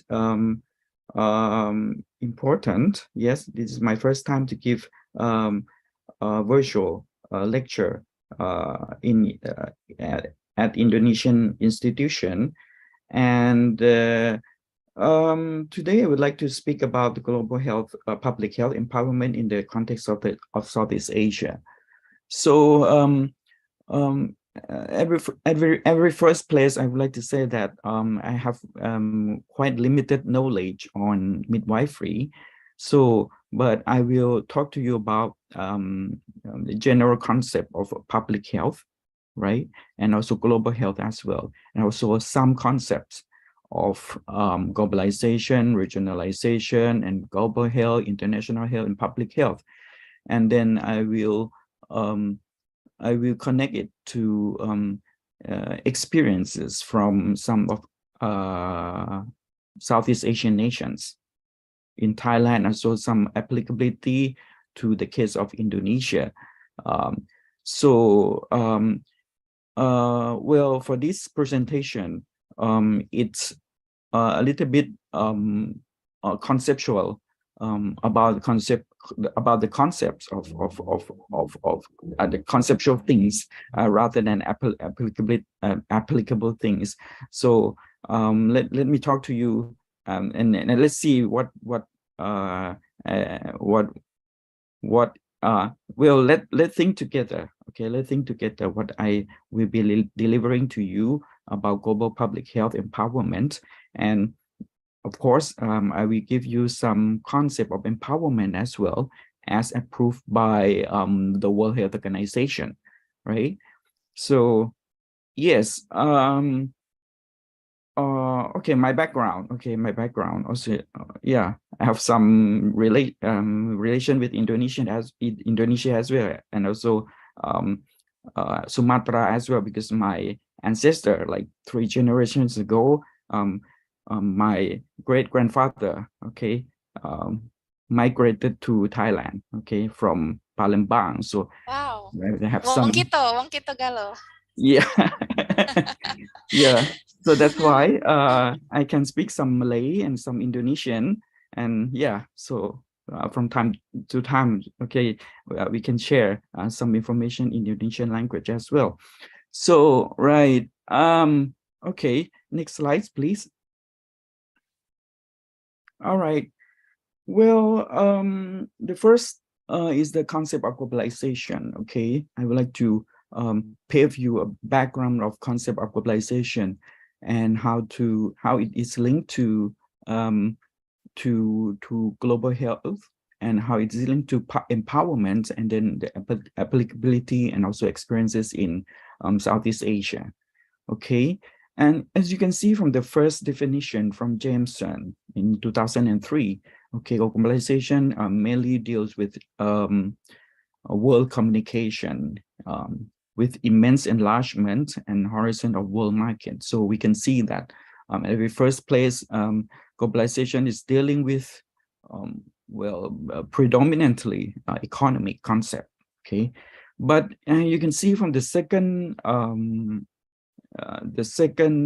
definition given by Giddens. Okay, he's very famous sociologist, anthropologist in UK, and he said that, well, about globalization, it is about the intensification of worldwide social relations. So it means that, well, globalization is more than that. It's more than economic concept. Okay, it can involve social concept and social relations as well, because nowadays you can see you are in Indonesia, I'm in Thailand, so it's like 2,000 away from Bengkulu to Bangkok here, so we can link to each other, okay, worldwide, instantly, okay, any place, anywhere, anytime, right?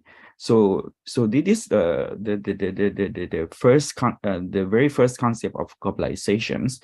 So next slide, please. Okay, so, and also this is the definition given by Hale in 1999. Okay, he said that globalization was a spatial organization of social relations and transactions with extensivity, intensity, velocity, and impact. So you can see that, well, as the world has become globalized, okay, you can see these dynamics, extensivity that broaden us all around the world, and also intensity that more and more people have joined the wave of globalization, also velocity with speed. Okay, with speed, that more and more people can access to communication technologies that can bring us together. We can access to mobile phone, internet, and all that, you know, and also it causes impact to the world. So then it generates transcontinental or interregional flows. So it means that not only in the world that we can connect it with each other, but in the region as well, like in Southeast Asia as well, right? And for the next definition, okay, sorry, please go back, okay. About another concept is given by Robertson. Okay, it's about the compression of the world and intensification of consciousness of the world as a whole. So once we have been globalized, and then we feel compressed of the world, that the world is more impact and can connect it to each other, to one another, and yeah, and there will be sort of intensification of consciousness around the world. For example, we can share ideas, we can share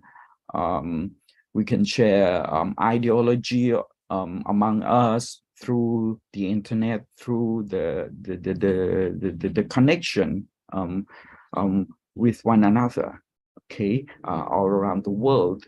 Like as you know, we have many sources, international sources, like media, or even social media, that we can chat, we can send message to one another. So this is quite interesting and quite sort of breaking through development and evolution of the world nowadays, that we can transfer our ideas, okay, among us, and our ideologies, whether be it democratic or social or even political concept, okay, among each other, so we can share with one another. So next slide, please.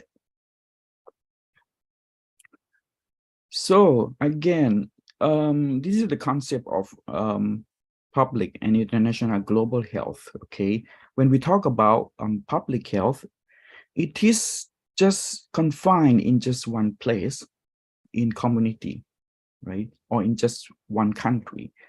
So according to American Heritage Dictionary, okay, public health means the science and practice of protecting and improving the health of our community.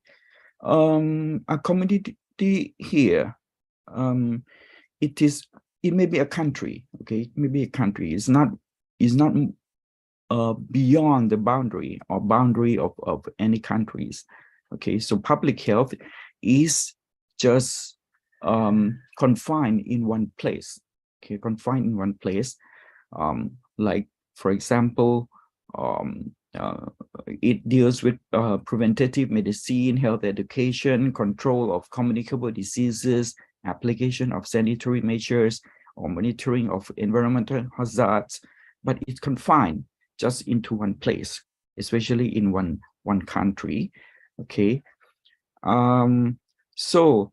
Characteristic of public health, okay, first is it focuses on particular community, and also the development and implementation solution does not usually require global cooperation, just for one country, and mainly focus on prevention programs for population. Okay, so that is the characteristic given by Copland in 2009. Okay, so next slide, please.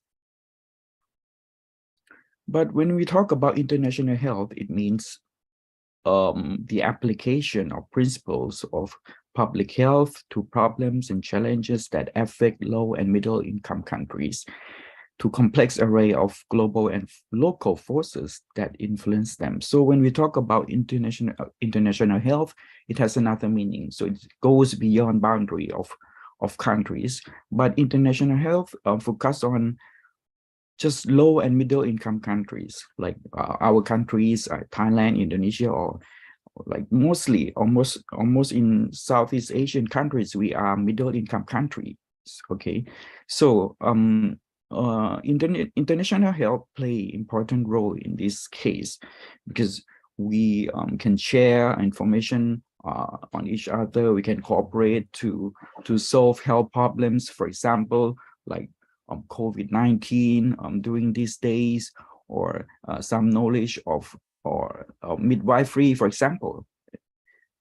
Just like Dr. Zainab delivered to you and shared with you, like we have the same or similar experiences in our countries, right?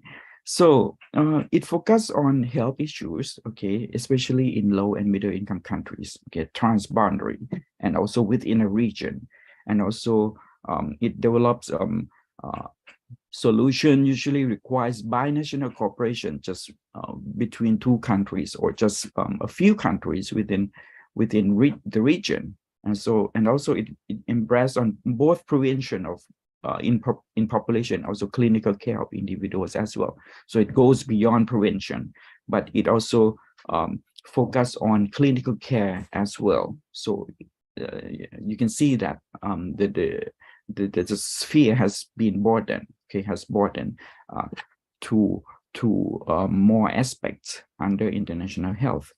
And also next slide, please. Yes, but global health, okay, global health,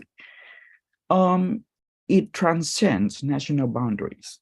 Okay, it means that it's global. Is the world, okay, that may influence by circumstances of the experience of other countries and are best addressed by cooperative actions and solutions. So when we talk about global health, it's the world, okay, it's the world. It deals with everybody, every countries in the world. So, for example, COVID-19, okay, during these days that it has impacted people and countries all over the world, and it focused not only directly but also indirectly, okay, affect health, but can transcend national boundaries all around the world, all around the globe, and it also developed solutions to require global cooperation, like for the case of COVID-19 as well. Like, you know, our countries, especially lead with the lead of World Health Organization, okay, that who is responsible for the control or to curb down the COVID-19 incidents, and now it's getting better, alhamdulillah. So like it's yeah, it also focus on populations, okay, of prevention in populations as also and also in clinical care of individual as well, but it have impact around the world, right? So in sum, okay, global health is the world, right? Next slide, please. Now, when we talk about ASEAN, well, when we talk about Southeast Asia, okay, well, Southeast Asia, we have 10 countries, right? So yeah, and we have established ASEAN, or Association of Southeast Asian Nations, okay, to be our platform, okay, that we can share, we can talk, we can assist one another, okay. ASEAN was established in 1967, okay, by Bangkok Declaration, and then it has spreaded, right? And it has a lot of commitments to the ASEAN communities and Southeast Asian community. So recently, we have developed what we call ASEAN Community since 2015. Okay, it was born from Bali Accord 2 in Bali. So we commit to establish ASEAN Community full community by the year 2020, and now 2022. So we are yes, yeah, the ASEAN Community has been adopted in our ASEAN regions, right? So when we talk about ASEAN Community, it comprises of 3 pillars, okay, political and security community, that is the first one. The second one is economic community and socio-cultural community. That is the second, and also the third one is economic community. So we have altogether we have 3 community about politics and security, economy, and social and cultural community. So we have 3 main domains of ASEAN Community. But for health, okay, yes, it's mainly deal with our social and cultural community, right? And yes, the goal is for ensuring durable peace, stability, and shared prosperity in the region. So in Cebu, in the Philippines, in 2015, under the Cebu Declaration on Acceleration of ASEAN Community, so yes, there was a urge that we need to step up, okay, and upgrade our countries, our ASEAN members, to more strengthened cooperation under ASEAN Community. Okay, next slide, please. So this is some brief idea of focus under ASEAN Community. The 3 pillars of ASEAN communities. Especially, I would like to highlight here the ASEAN's socio-cultural community, ASCC. Is about the nurturing human, cultural, and natural resources for sustained development and a harmonious and people-centered ASEAN. So the health, okay, the health and also health related issues is in this pillar, okay, is in socio-cultural and community or ASCC. So in this pillar, so the health, yes, we as we work in the health area, so all the ASEAN charters and also regulations deal with within this pillar or ASCC or socio-cultural community under ASEAN community. Okay, next, please. Next slide, please. Yes. Okay. And then in Singapore, we had a conference, a seminar focusing on socio-cultural community, okay, in 2007, right? And primary goal of ASCC is to contribute and realizing ASEAN community that is people-centered and socially responsible. Yes, of course, in every aspect of social and cultural issues, including health as well. And also, it aims to forge a common identity and building a caring and sharing society. So it means that, well, not only the health, okay, we also need to share common identity and building a caring, sharing society as well among 10 members of ASEAN, because yeah, we are in the same community, we have we are in the same region, we have similar backgrounds, okay, so probably we can share our ideas in health, okay, what the practice of health among ASEAN members and among the 10 nations of ASEAN countries as well. So next, please. Okay, so the ASCC or Socio and Cultural Community, okay, will address the region's aspiration to live quality of life through cooperative activities, right, that are people-oriented, and we can also share the sense of responsibility among each other, among our ASEAN nations as well. So everything is well written in principle, okay.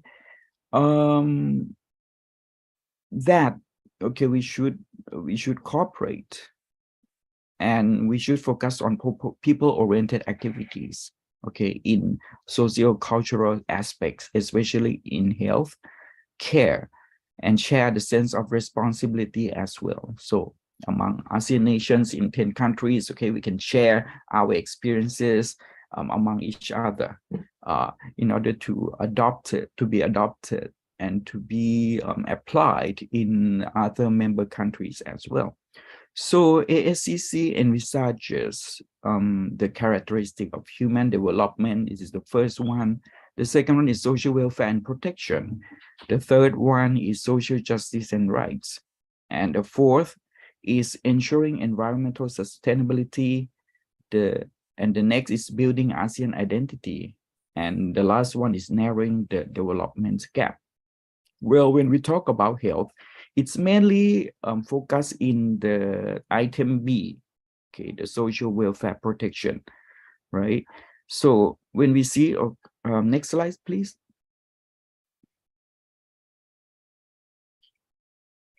Okay, well, in the item of social welfare protection, okay, well, when we talk about health, there are a lot of issues. For example, health security, food security and safety, right? For example, is it integration of food security and safety into a comprehensive plan towards improving health outcome of people among ASEAN nations and Southeast Asian nations, and also access to health care and promotion of healthier lifestyles. So there are 24 items, okay, in relation to health. For example, investment promotion in primary health care, promotion of undertaking of information, educational drive of public health policies, advocacy activities, and encouraging healthy lifestyle and behavior change. Next slide, please.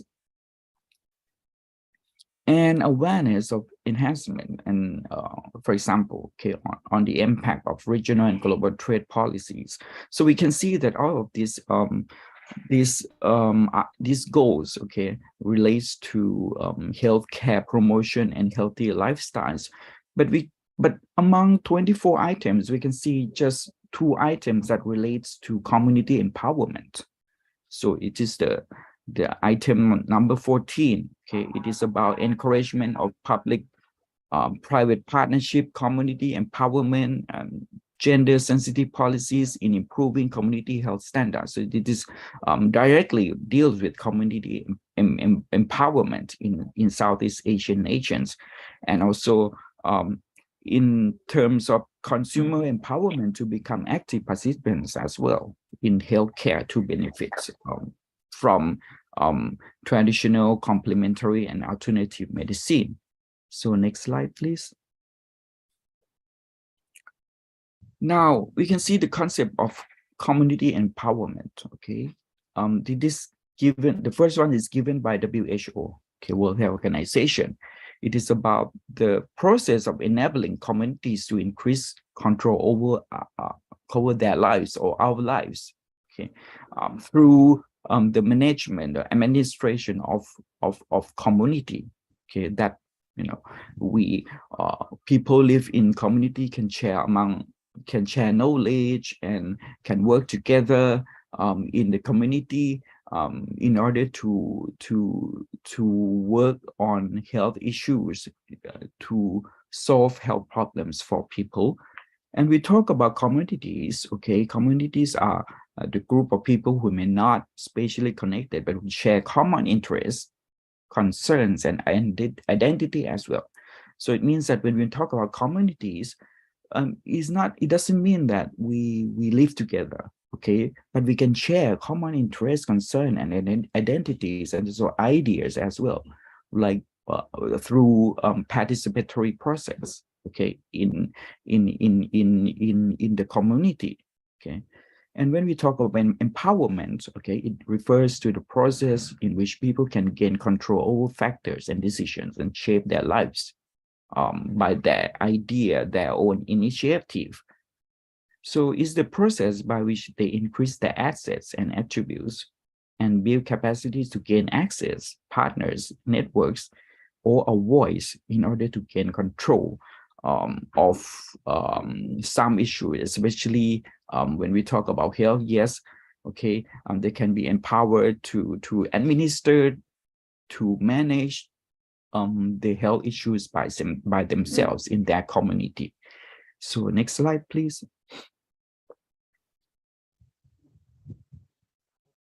Yes, and then there is one important word. Okay, it is called enabling.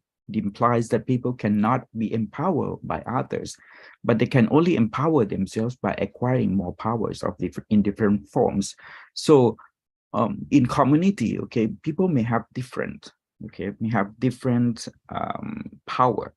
Like you may be the head of village, you may be the head of family, or you may be just a member of families or member of communities where people have different powers. So you we need to learn among each other how to administrate and how to enable community empowerment to happen in the community, okay, in order to use our expertise in order for each individual people, okay, to help one another, okay, especially in terms of healthcare.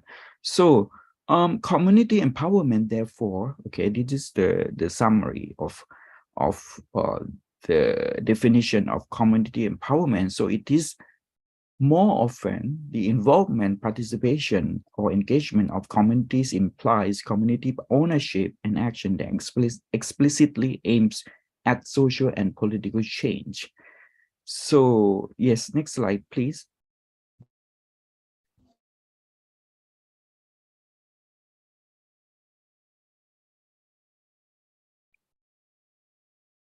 Next, please.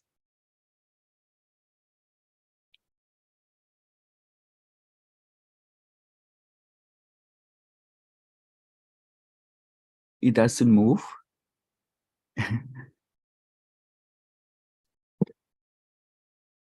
I think there is a connection problem in here, Professor. Is it your slide? Yes. Okay. Okay, thank you. So I will continue. So, well, community empowerment, okay, necessarily addresses the social and cultural and political economic determinants that underpin health and seeks to build partnership with other sectors in finding solutions. So that the conclusion from World Health Organization that people in the community need to address social, cultural, and political economic determinants in order to solve the problem, any problem or any health problem happening in one's communities, right? And globalization adds another dimension to process of community empowerment. So in the world, in today's world, okay, local and global are inextricably linked together through the process of globalization. So it means that we can share the idea not only within the community but among or inter-community that live away from us as well, right? Through the process of globalization. So in all, okay, community empowerment recognizes as and strategically acts upon this interlinkage and ensure that power is shared at both and global levels.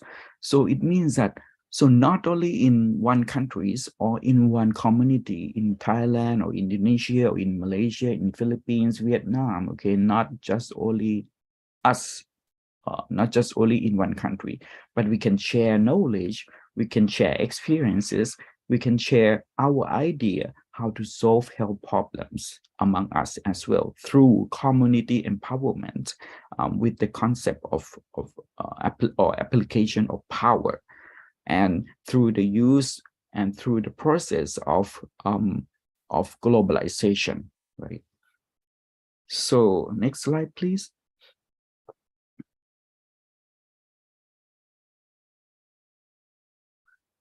Okay, but when we took, well, there's another concept, okay, that blend globalization and local together. Okay, it is given by Robertson in England, in London. Okay, he challenges the view of globalization with the concept of local. So he says that, well, local and global can, although it can be interacted with each other, but in local area or in community, we can adopt globalized ideas, right?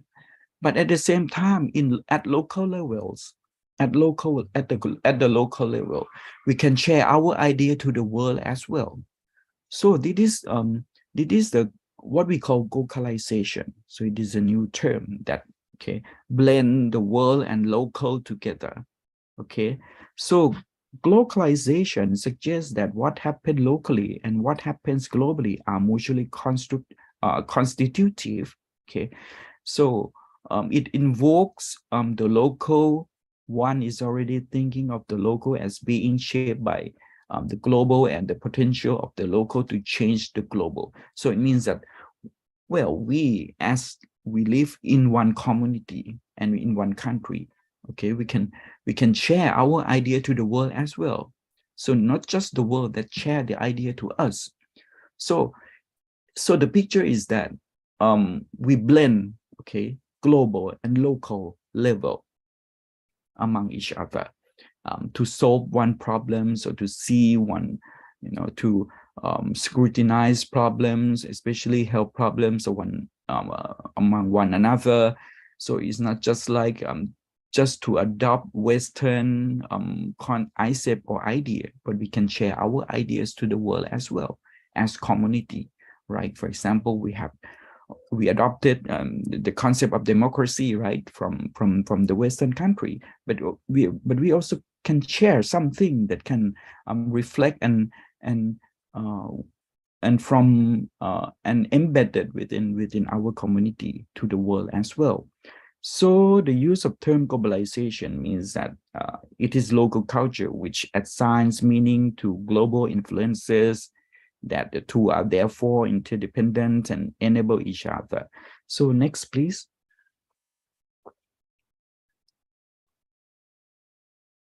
Okay, I will give you an example in Thailand, okay, that we adopt our local identity and also local ideas to solve the COVID-19 problem or COVID-19 pandemic in the country, right? By adopting the concept, our own concept of communal works, okay, communal works.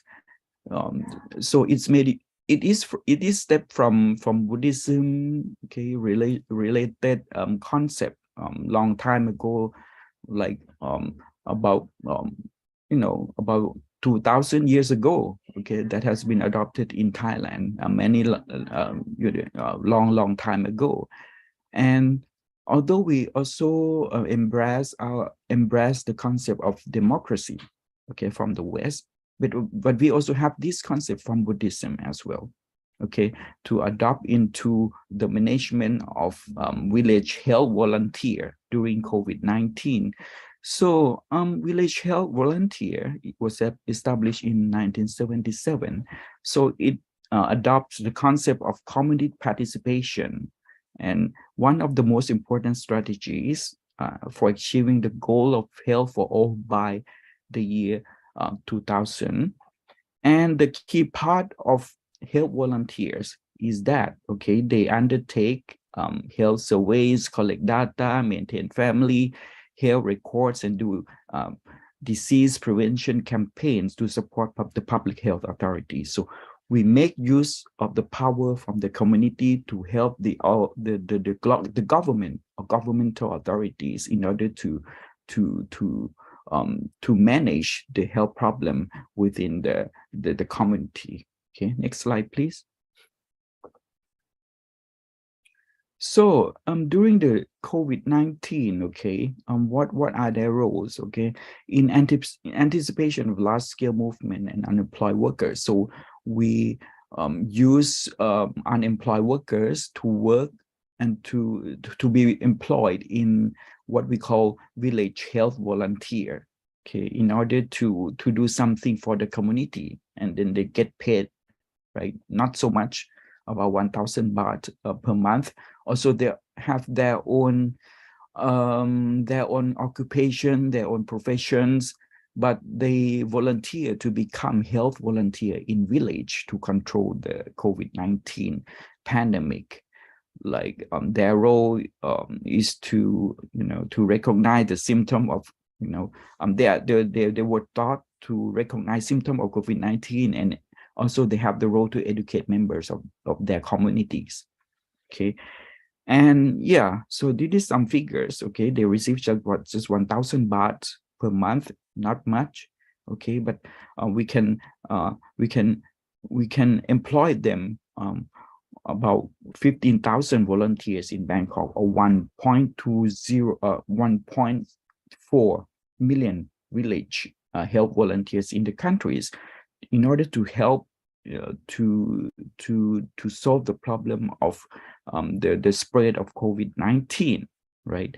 And also they receive extra as well, 500 baht during the COVID-19 outbreak. Not so much, but it depends on their mind of service mind and also community mind in order to help community, right?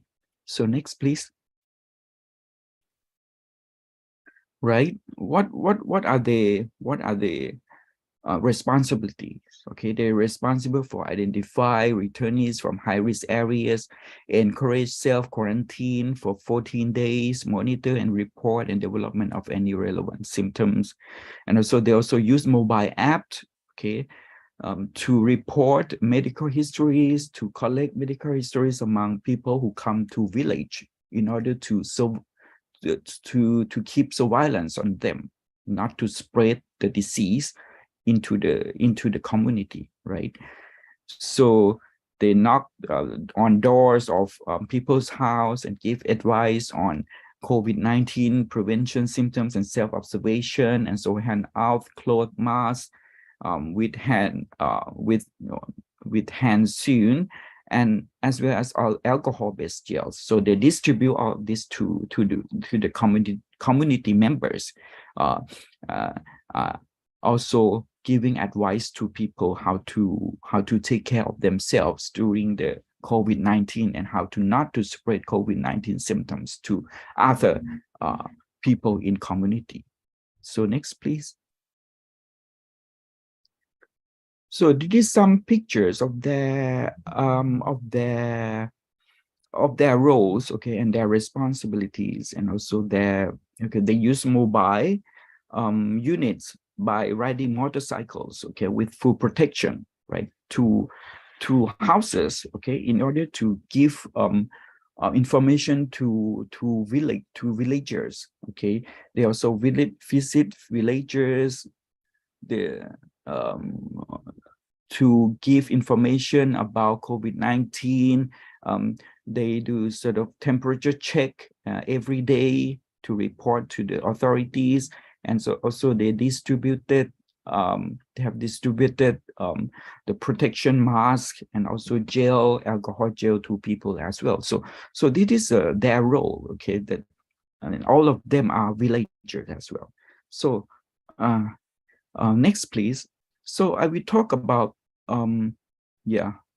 how to apply or the applicability of community values in Indonesian context. So I found that there are some and several values of Indonesia that can empower people in the community to help solving the health problems. So the first one, well, of course, and I believe that, okay, you also adopted, you have adopted the principle of Pancasila, okay, in the Constitution. Like, for example, in the second part, okay, kemanusiaan yang adil, yang beradab, okay, so just civilized humanity. So we can, employ this principle under Pancasila in order to build community empowerment in the country, okay, in Indonesia as well. Amongst the five ideas and 5 principles of Pancasila as well. Yes, and also and I believe that you have done well by adopting the principle of Pancasila in order to build community empowerment in order to help one another in community as well. So next slide, please. Yes, gotong royong. Yes, it's about the communal work, right? You know better than me, I think. Yeah. So gotong royong adalah salah satu budaya khas Indonesia, hasil warisan masa lalu. So you adopt from the past time traditional idea and also practice from the past, okay, in order to be used in nowadays life, okay, yang menggerakkan kepentingan umum dibandingkan kepentingan pribadi. So it's from the past, traditional, okay, and you use for the community work and communal work through gotong royong as well, right? Gotong royong merupakan sikap positif yang mendukung perkembangan dan patut dipertahankan sebagai salah satu perwujudan kebiasaan melakukan pekerjaan secara bersama-sama. So use this idea gotong royong to help one another, okay. Yes, I went to Bali last month, okay, just came back from Bali. I visited there 2 weeks, and I have seen a lot of examples of gotong royong, okay, that people in the community help one another in, in community activities, for example, temple activities, or even some volunteering work, like they have pencalang, something like that, okay, in order to help people in the community to control security. Yeah, so that is one of the gotong royong, that people come together. So you can adopt the concept of gotong royong, okay, in the community to be used for solving health problems in the community as well. Next, please. So yes, this is a local value of Bali, okay, Trihita Karana, that also can be adopted, okay, in order to build and to to solve problems of health problems within communities as well. Like it is about the 3 happiness causes, like harmony with God, harmony among people, and harmony with nature and environment, especially number 2, okay, harmony among people, okay. Well, building up community empowerment in order to help each other, to create harmony among people, okay, to control or to curb, and to control and to, yes, and to help to solve the health problem happening within communities as well, right? So, well, there are about 3 concepts of Indonesian values that can be adopted, okay, into to build public health empowerment, okay, in order to as complementary, okay, as complementary to the government's role in the country, okay, as well, in order to embrace all the people's power in the community to help each other in terms of health. So I'll go to the conclusion. My next slides, please. Next slide, please. Okay, the conclusion is that also we share, although we are in ASEAN countries, okay, we live together in one community as ASEAN in Southeast Asia, okay. National and local values of the ASEAN members should be shared and learned among one another in the view of applicability to community health empowerment. So, like, for example, Thailand can learn from the experiences of Indonesia as well, right? And also other countries, can learn from one another to adopt our own local ideas in order to empower healthcare practices and also issues among one another as well. And yes, their experiences from such applicability should be learned and adopted as ASEAN value. So we have to like create ASEAN values sharing among ASEAN members, okay, in Southeast Asia for community and health empowerment from experiences of from our practices, okay, and our experiences in healthcare, okay, in order to share among one another, okay, that we can help to make community health empowerment happens, in order that we can share and we can adopt knowledge from one another to be applied into one countries or into the community of ours as well. So this brings to my my conclusion and the end of my presentation. So thank you very much.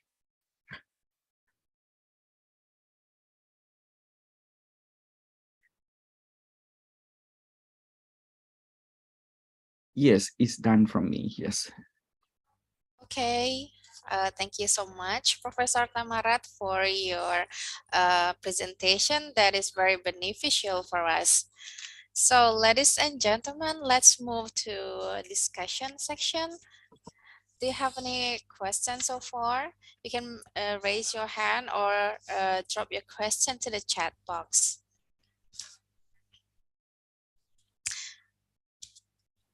Well, Professor, there is a question in here. I would like to read from Rosita in Kalimantan. So in the globalization era, there will be a competition in work life, both in public health and other sectors. In your opinion, how how the workers dealing with the condition, and what is the best way for them to compete with the foreigners in this country without reducing their quality of services? Thank you, Professor. Well, you talk about working conditions, right? And the foreigners, Yes. the foreign. Now, in the globalization era, there will be a competition in the work life, both in public health and other sectors. So the question is, how do the health workers in here dealing with the condition, and what is the best way for them to compete with the foreigners, especially in Indonesia, without reducing their quality of services? Yes, well, as you may notice that, okay, the wave of globalization is quite strong nowadays, and we have received information, ideas from Western countries, from foreigners, quite instantly, okay, and well, it's not just only health issues, but from the ideology, and also we may adopt it. We may have adopted adopted the idea from the West, or sometime too much. Okay, also much so that we lose our identity as the local members or people in nations, okay, or even lose some ideas, okay, that belong to us, like in Southeast Asia, for example, right? We have long history, okay, more than 2,000-3,000 years ago in Southeast Asia, in evolution of our culture and identity, yes, but well, how to cope with this? How to cope with this globalization, wealth, and power? Okay. Well, one thing I think that we should come together, and we have ASEAN, okay, or Association of Southeast Asian Nations, as the area or arena that we bring us together, okay. And of course, it the works of ASEAN as well that need to educate, okay, and to help people, okay, among ASEAN members, to be proud of our own value and introduce our own values, okay, in order to spread out to the world, okay, by grouping together to gain what we call it bargaining power, okay, against the wave of globalization. So we should value our own identity, okay, our own values. For example, like in Thailand, for example, mostly they are Buddhists and they have adopted Buddhism for a long time. And also, we also spread the idea of some, Buddhism concept, and also some community work, communal works all together, and also like Indonesia as well. Okay, Indonesia have fabulous idea of Pancasila, for example, or even Gotong Royong that you have adopted from 1,000 years ago. So yeah, so we can share, right? We can share and make it happen.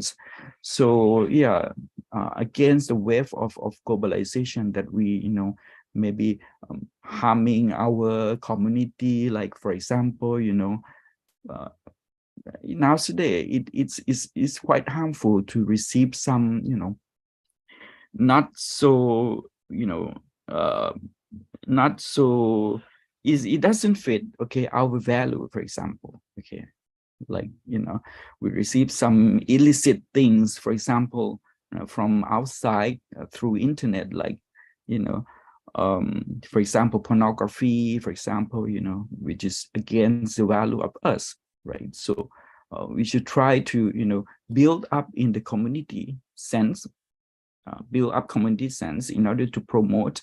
And also from the community sense, we need to promote up to the ASEAN level, okay? And then ASEAN to promote up to the world in order that, hey, this is our value. So please do not do this to our community because it against our community, and and it's yeah. So it's sort of negotiation, okay, and also it's sort of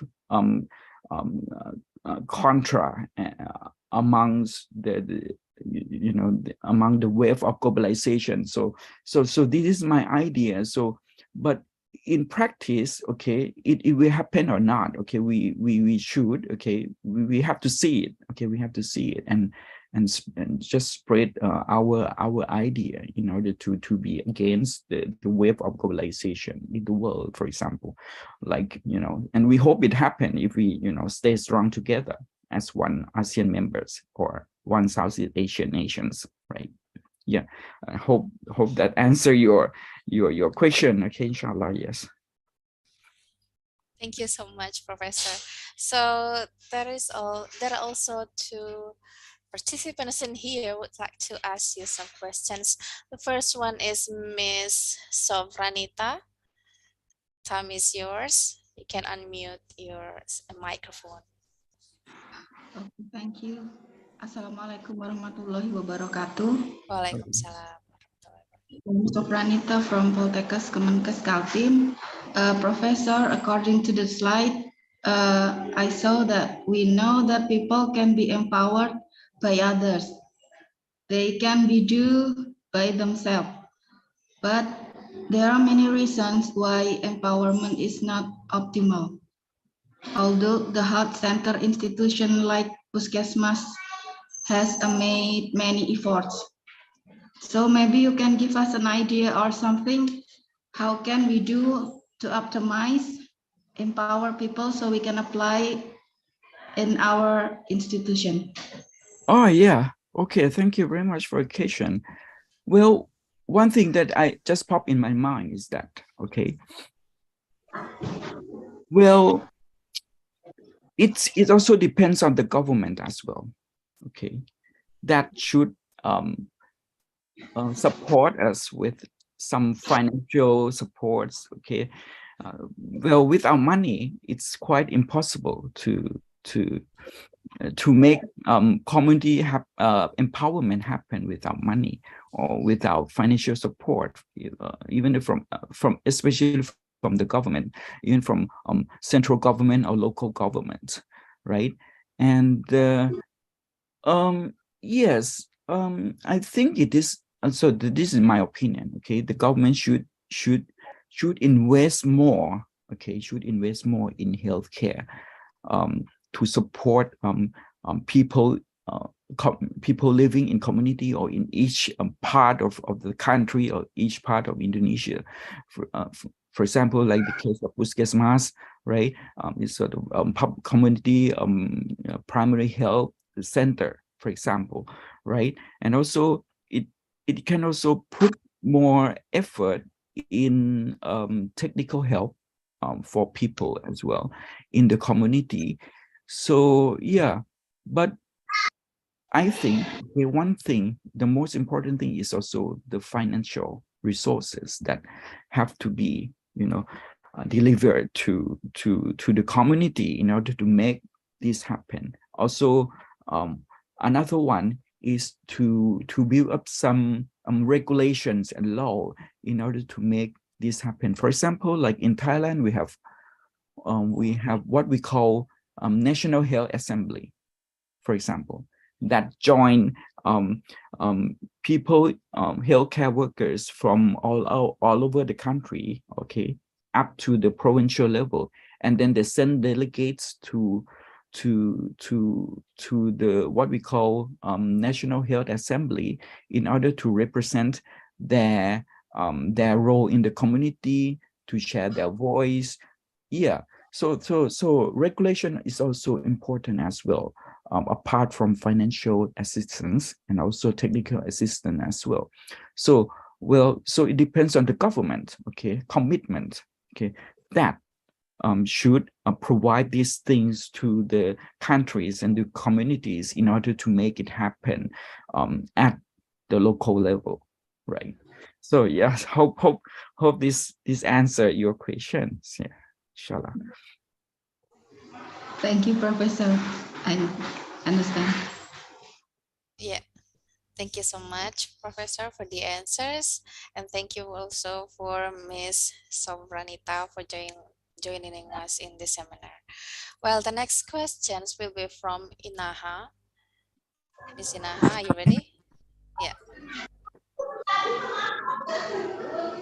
Professor, I want to ask you something, and we talk about the public health. To provide services to the public, of course, we have some challenges. As we know that in Indonesia, there are various cultures. For example, in midwifery, there are several cultures that are still used. They are not good for mother and babies. And for example, a newborn baby is immediately given coffee by his grandmother while we support exclusive breastfeeding. So what should we do about this to give our best services to the public health? Thank you, Professor. Oh yeah, well, this is important as well. Okay, when you deal with community, okay, you have to face with some specific belief, okay, or practices that embedded in community for a long time that against the standard of healthcare, okay, or Western healthcare. And yeah, you have to face this kind of thing all the time, right? Not only Indonesia, in Thailand as well. Like people in some area, okay, they believe in, for example, eating some unhealthy food, for example, like raw food, for example, like in the northeastern.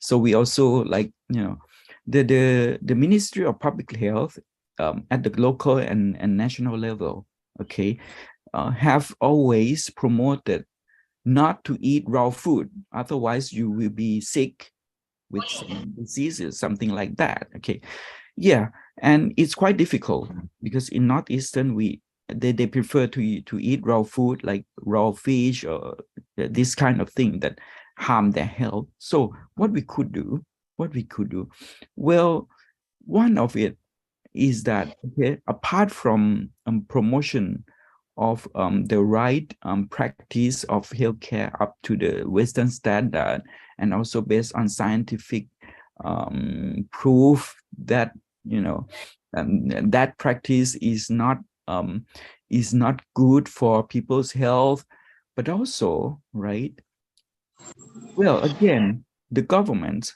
okay, and also the government, central government, for example, from the Ministry of Public Health, need to use the power of community through, for example, the delegates or delegation from the community to educate them first, okay, or to educate people who have power, some power in the community, like community leaders, for example, like, you know, yeah, in Indonesia, maybe through imam or people, you know, in religious area, okay, in order to distribute what is the right, or what is the what people should do in order to you know, promote healthy practices in health. So this is just one example. We also do this, like, for example, we use the monks, okay, well, the government, okay, spread the scientific proof and educate the monks, and then the monks, okay, go to the community to educate the people living in village as well. So yeah, this one, it is workable as well. through people who have power in community, right, to get some right information on health and then spread to people. Yeah, so this one, I think it can be employed and applied into other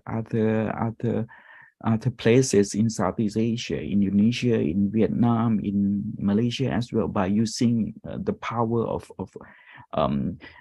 community leaders in order to spread information on health to people. Yeah, so that's my opinion. So yeah, thank you. Yeah. Okay, thank you so much for the answers, Professor Tamarat. I think, would you like to join us until the end of this seminar? Yes, or do yes, you have something? I will join until the end Okay. of seminar. Yes. Yeah, maybe for other questions, maybe we can continue it at the end of the seminar. Okay. Yeah. Thank you very much. And Okay. yeah, that is my presentation. So yes. Yeah. Okay, so ladies and gentlemen, I have noted some informations in here from Professor Tamarat. With his presentation entitled Global Public Health Empowerment in the Context of Southeast Asia. And the first one is about some concepts of public, international, and global health, as well as their each characteristics.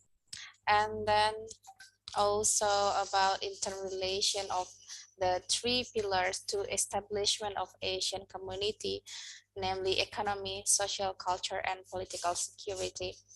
And the last one is very interesting.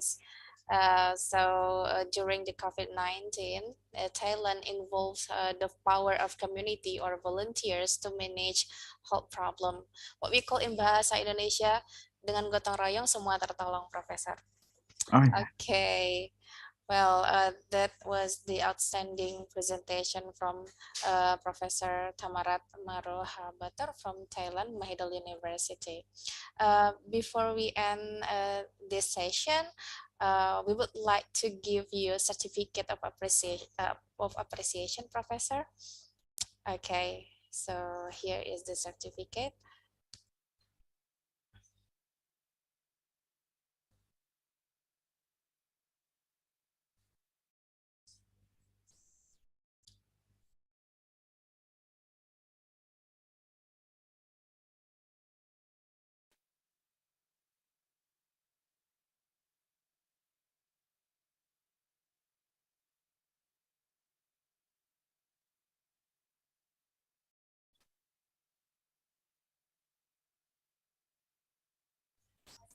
Okay, we really apologize, Professor. There is a connection problem in here.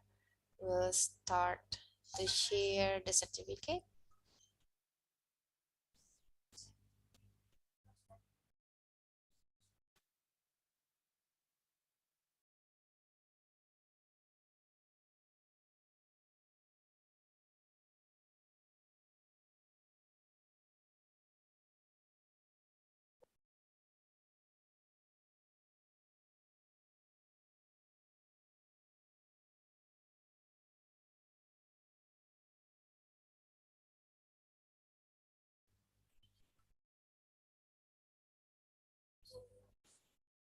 Oh, really apologize, Professor. Maybe we can give the certificate of appreciation by the end of this seminar. Okay. Yeah, no problem. Thank you. Yeah. Thank you very much. So before we end, we would like to take a picture first as the documentation. Okay, from the committee, are you ready?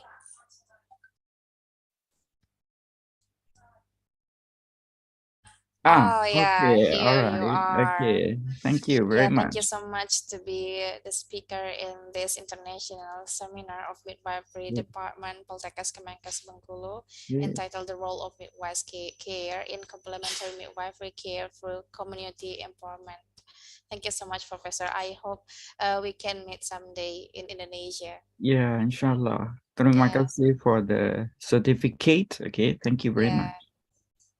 Most welcome.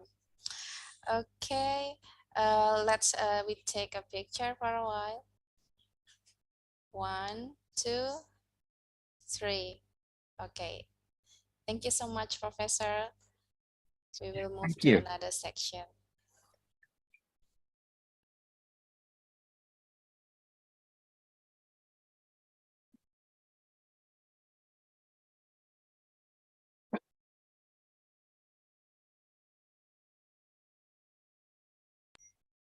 Okay, let's come to the third sections of today's seminar. We will meet Dr. Emi Nurjasmi MKes at the head of EB. Dr. Emi, are you in here with us? Yes, I'm here. Okay, how are you today? Fine, thank you. Yeah, it's nice to meet you in here. So before we start, I would like to introduce you to our beloved speakers who is very beautiful today. So Dr. Emi, born in Sawah Lunto, and then she finished her diploma and bachelor in public administration, and then she continued her master's degree in public health, and she got her doctoral degree in education management. It's very nice to have you today, Dr. Emi. Are you Minangnis? Yes, of course. You know it. Yeah, I am Minangnis too. Oh. Yeah. Okay, so today Dr. Emi will present you her presentation. Would you like to share your screen or? Yes. Okay. Yeah, okay. Okay. Thank you so much. Yeah. The screen is yours. Thank you, Dr. Emi.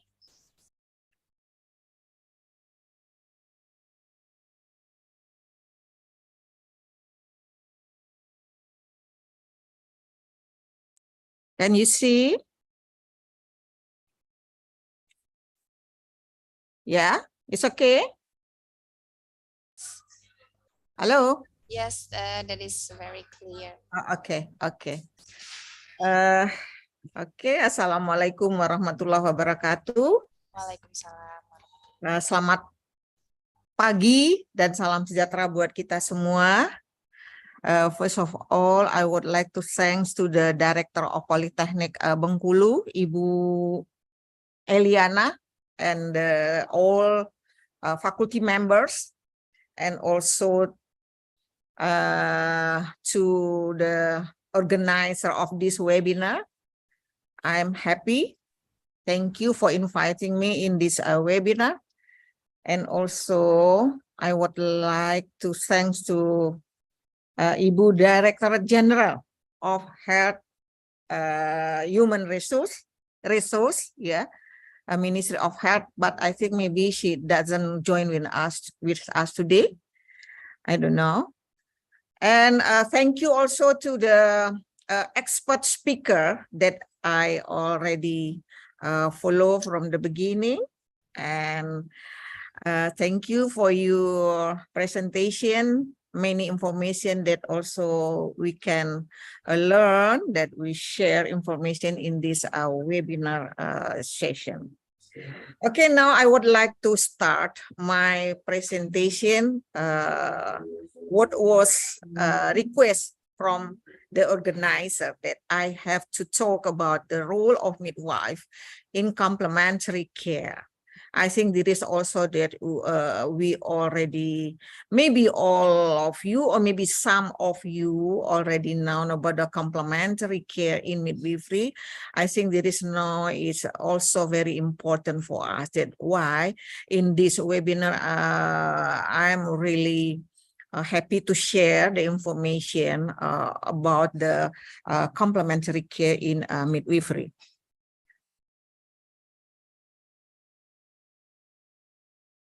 Now, I would like to remind all of us about our profession, even though I am sure that you are know better about the midwife and midwifery, but maybe in this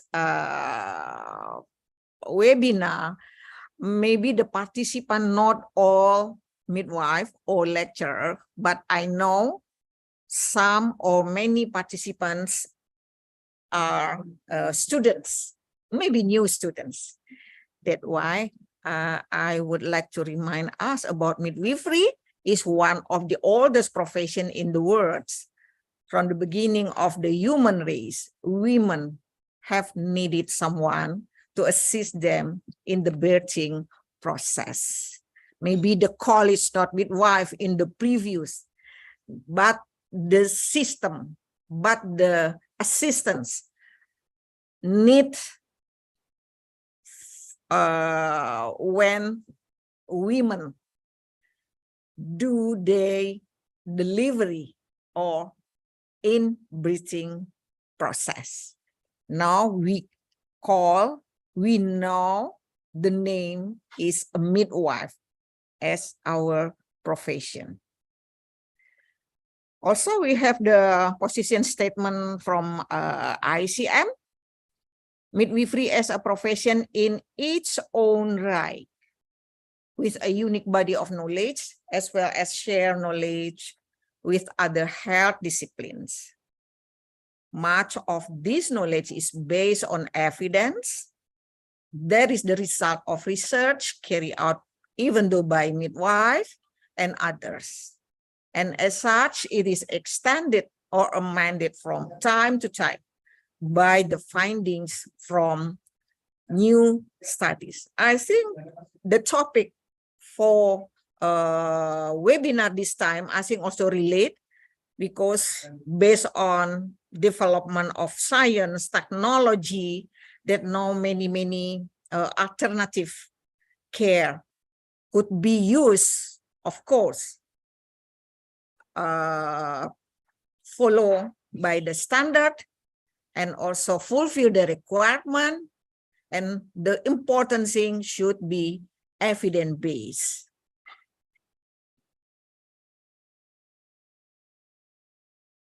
Let me see in ICM's key pillars of midwifery profession.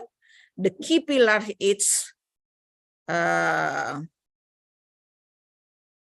we are talking about educations, regulation, and association.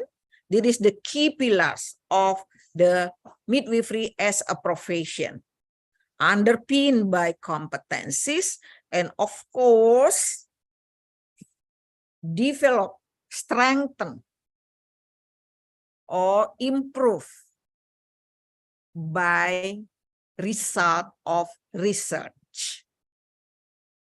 We must demand regulation, education, and support of midwives to ensure quality of care for women, their newborns, and families and their communities.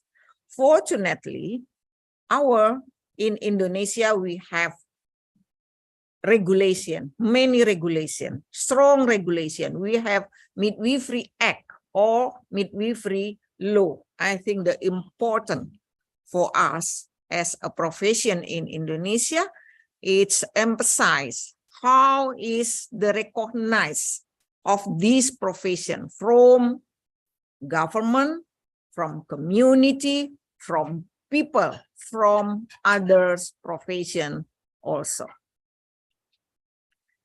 Also, let me see ICM professional framework for midwifery.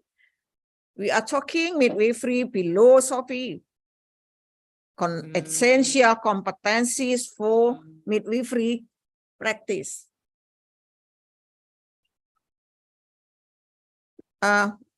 Sebentar, sorry.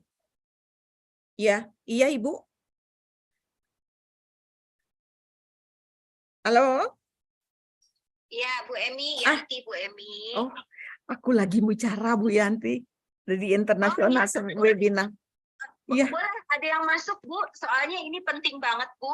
Ada satu orang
Halo Siska. Yeah, I can hear your voice. Okay. Oh, I'm sorry. That's That's okay. any invitation from Ministry of Health, but the invitation just come. Yeah.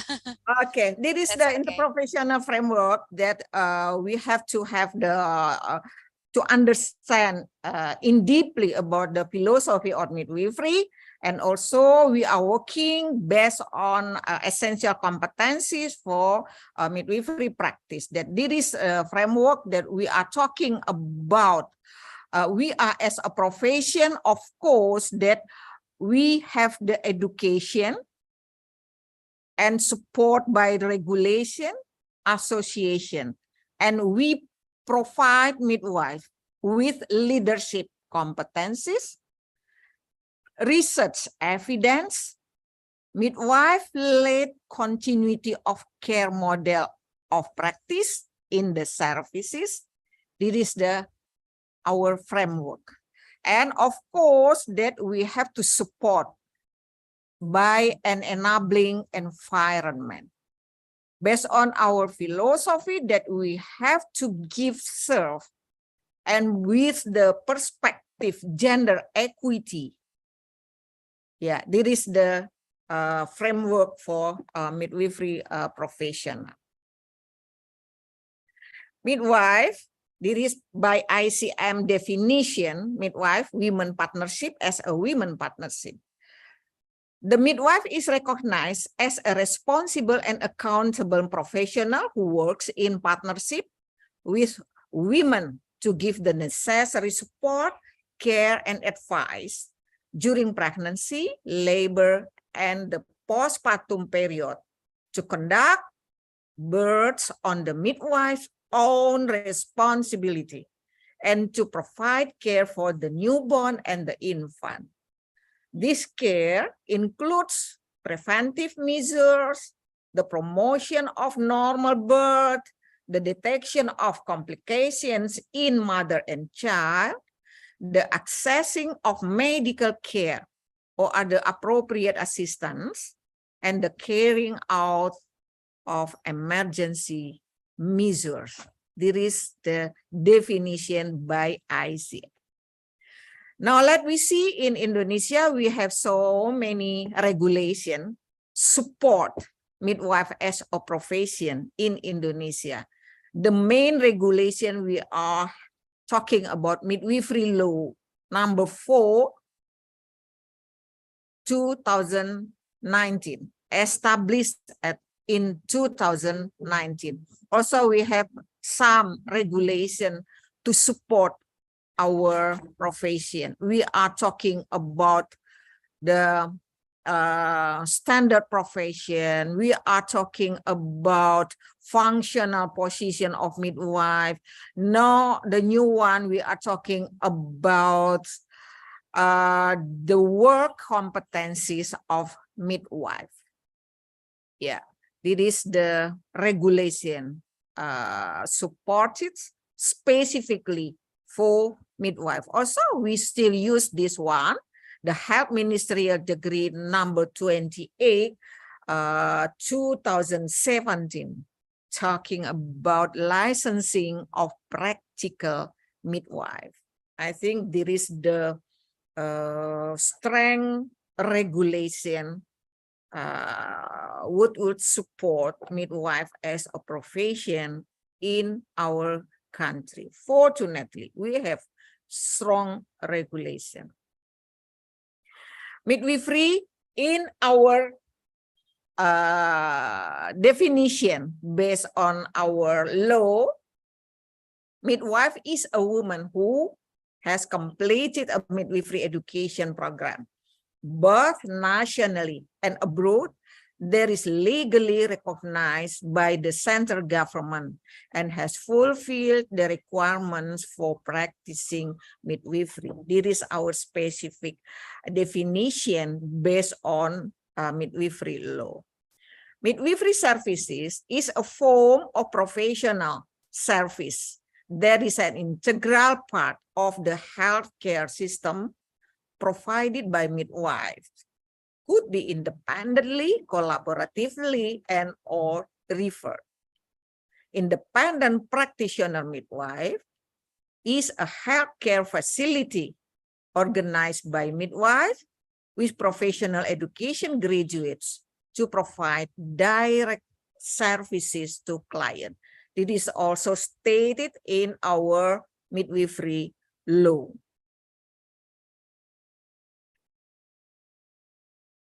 Let me see what are the chapters in our law. Fortunately, in this law that we regulate all aspects of midwife as profession from E to Z. Let me see midwifery education, registration and license, chapter about midwife, Indonesian citizen, midwife foreign citizen, midwifery practices, right and obligation, chapter about midwifery professional organizations, utilizing midwife, and guidance and supervision. All aspects supported midwife and midwifery regulate in our midwifery law. Very comprehensive law, very comprehensive chapter. What was support midwife as a profession. Now we see about the education, midwifery education policy. I think that I have to remind again, because maybe professor from Thailand or maybe from Malaysia would like to know how is our education pattern in Indonesia. We have 3 patterns of education based on our education system. National education system. We have the diploma program. We call the vocational program. We have the bachelor program. Bachelor program is a program after bachelor is academic program. This is the vocational. This is the academic way. And for the vocational program we provide diploma 3 program. The graduates we call vocational midwife. In international or global term, we call associate professional midwife. And we have the bachelor or academic way program. There is the bachelor. We have the master degree, we have doctorate opportunity to run the doctorate program. Even though right now we are still ongoing preparation to open doctorate program. But for master degree, already established since 2006. And we have the profession, internship profession program, that after bachelor, they have to join, they have to continue, they study to take the internship profession, approximately 1.5 years. And the graduates from this program, we call the professional midwife. In the global standard ICM, we have 2 kinds of education to be a midwife. First, the direct entry program. Direct entry program that the midwife, the minimum from bachelor program. Bachelor program depend on the country system. Some of country bachelor program only 3 years, but in other countries, 4 years for bachelor program. But the state, the minimum standard is bachelor midwifery for the direct entry. We in Indonesia, more than bachelor. After bachelor, also we have to continue to internship program. That we have 5 years to be a midwife. But in some countries, bachelor program are 4 years. Let's say in Philippines, in UK, in Saudi Arabia, the bachelor program for midwifery is 4 years program. But in Bangladesh, based on the education system, national education system, bachelor program, only 3 years. That's why we are not talking about only the long of the study, but we are talking also about the program, that what we call the bachelor midwife. And also the number second, the education pathway to be a midwife. After nursing, the minimum plus 18 months in direct entry. I heard in previous presentation from Malaysia, the midwife, the registered nurse midwife, the program for registered nurse midwife is a master degree program after bachelor in nursing, and they have to continue to get the master in midwifery. This is also one of the way, part of the way to be a midwife in ICM standard. Could be direct entry from the beginning, minimum bachelor program. Could be after nursing, the minimum 18-month program after nursing. In Malaysia, that we see for the nurse midwife registered, they come from master degree in midwifery. Yeah, this is based on the country system. In our act also, that's regulate for the registration. Every midwife who will carry out midwifery practice must have a registration certificate. Registration certificate is given by the council to the midwife who meets the requirements. There are some requirements in the process to register. Registration certificate valid for 5 years and can be re-registered after fulfilling the requirements. And also we have the system.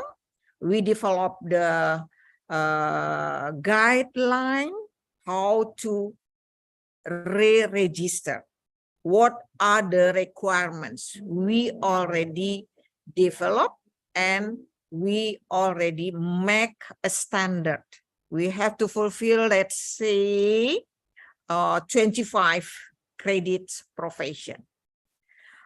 Fulfilling sufficient in midwifery practical activities, education, training, and other scientific activities, continuing professional development, community services, professional services, and professional development, research, and publication. There is the requirement to re-register.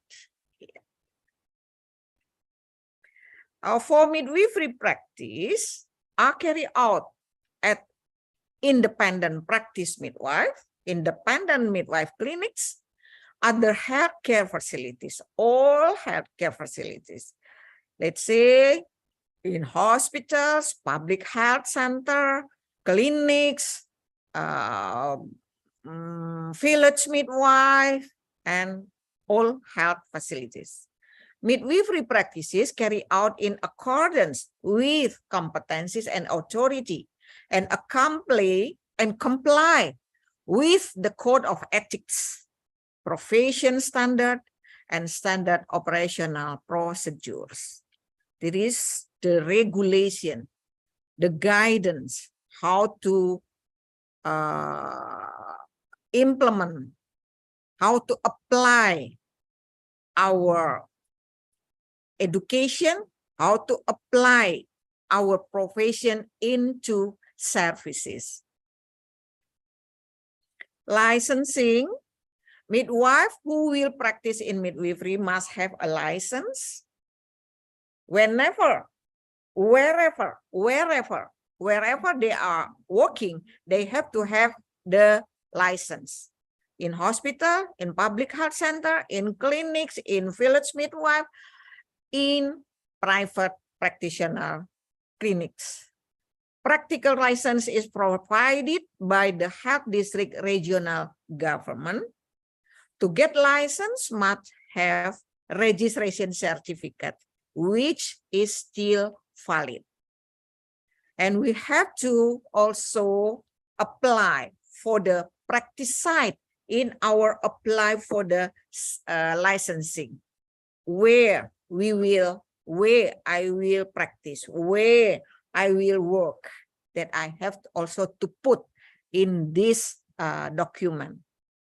License will valid for 5 years and also relicensing every 5 years.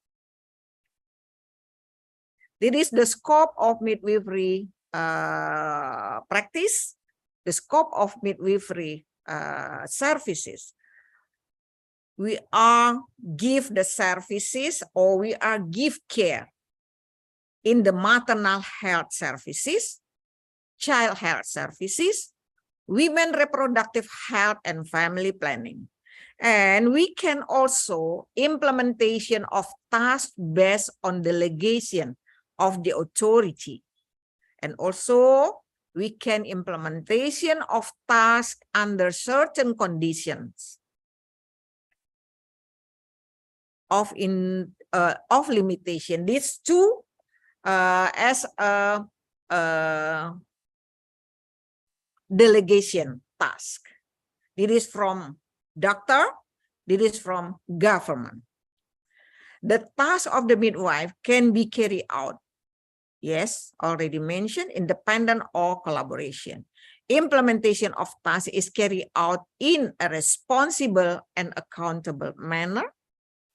Midwives in administering midwifery practices must be in accordance with the competencies and authorities. We have to comply about our authorities, our competencies. We do not allow to do whatever it's not, if it's not our authority, and we are not competent in this activity, that we are not allowed to do it.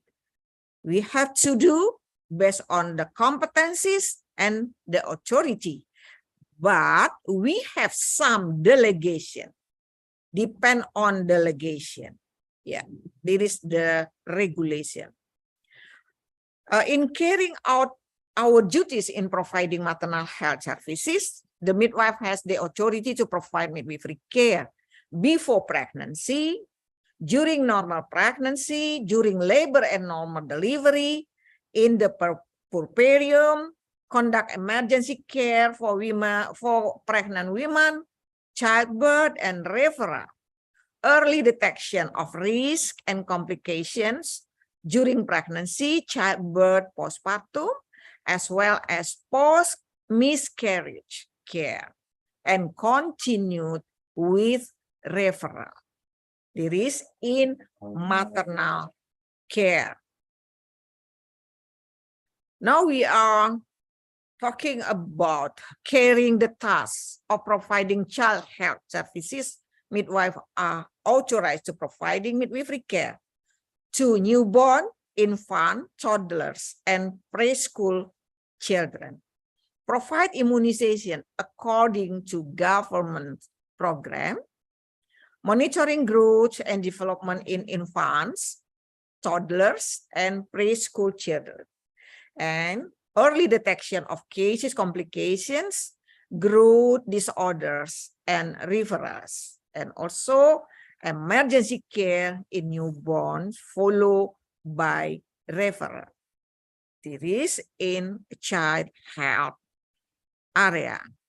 Now we are talking about women's reproductive health care and family planning, that we provide communication, we provide information, education, and counseling.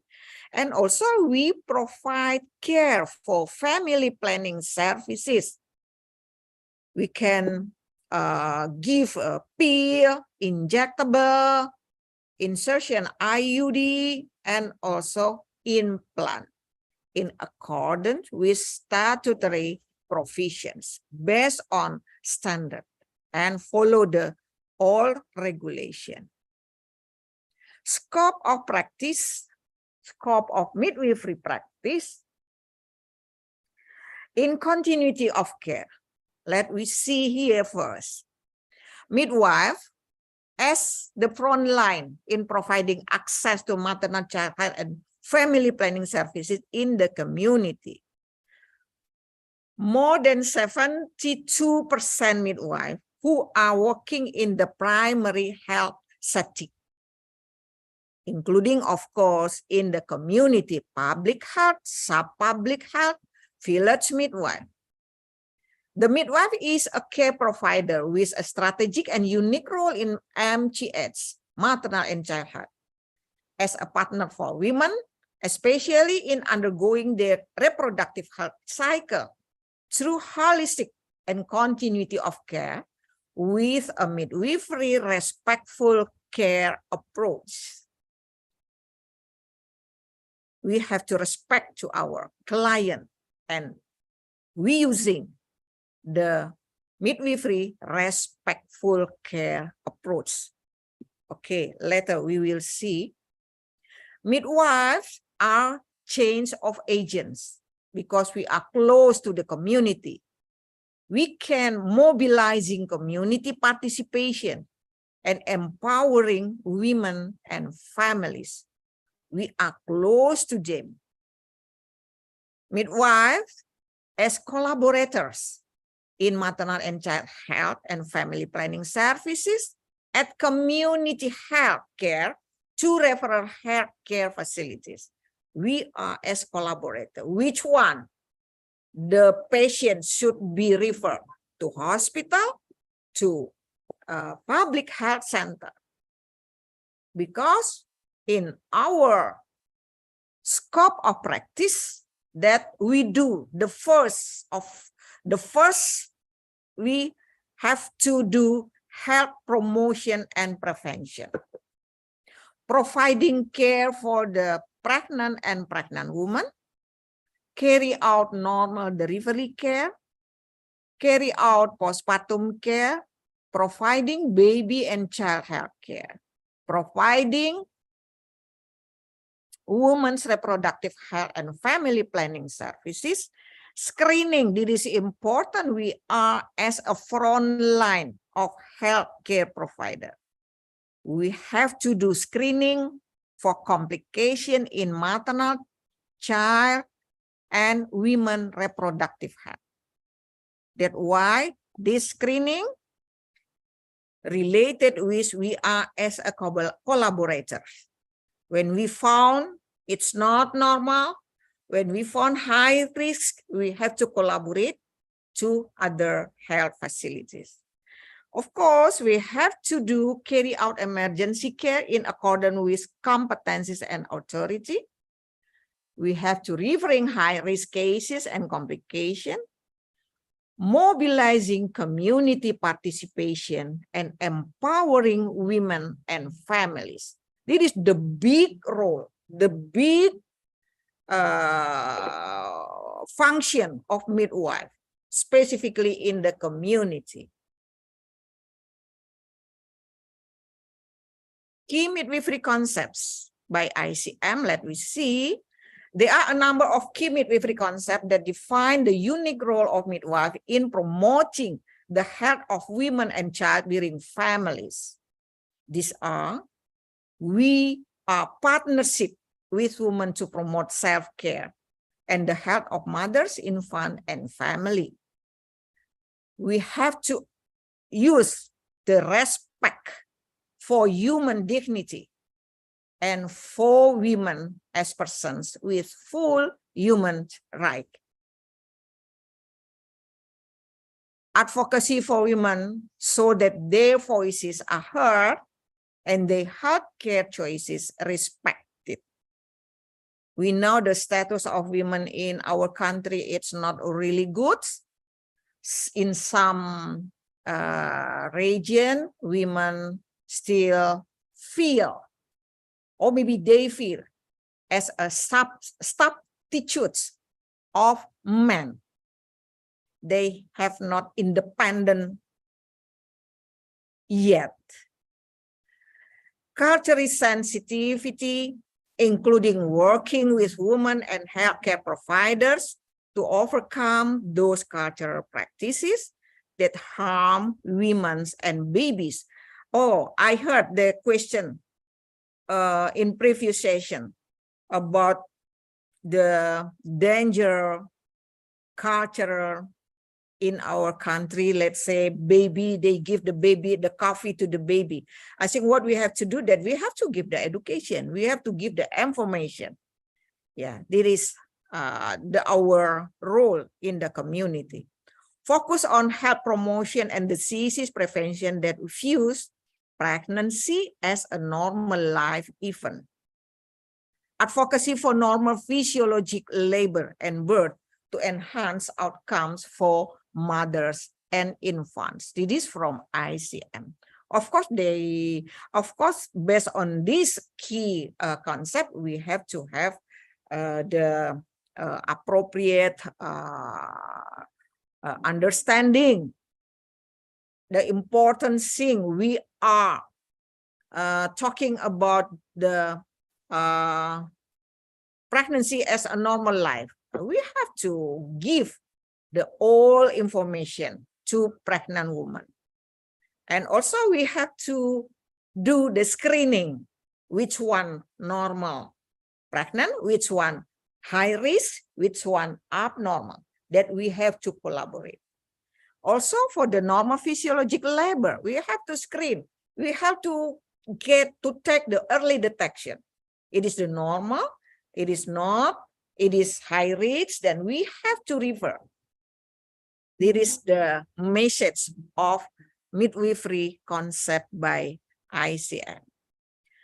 Midwife professional values, let me see. Midwives are expected to show high standard of professional behavior. We are professional person. We are professional healthcare provider.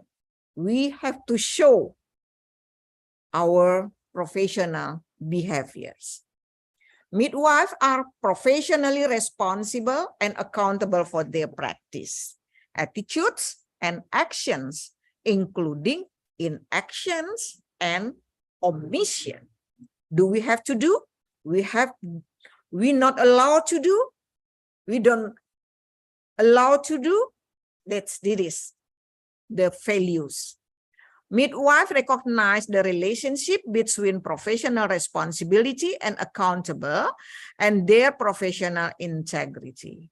Midwife advocate for women's or patients' right. We are as advocator for women. What I mentioned, not women have the confidential to take decision by herself. That's why we have to encourage them. We have to improve. We have to give many information that they understand about themselves, what their role, and also how they have to maintain their reproductive health, and they have also to involve in decision-making in the family, in the community. That's why we have to give them the information to encourage them to be a confidence and independent, to take care the minimum for herself. Midwives recognize their role in the appropriate management of healthcare resources. Many midwives know they have the position as a head of public health center. I think there is also the opportunity for all midwives to improve their career in the health facilities. Let me see the role midwife in complementary care. We also have the midwifery care health ministerial decree.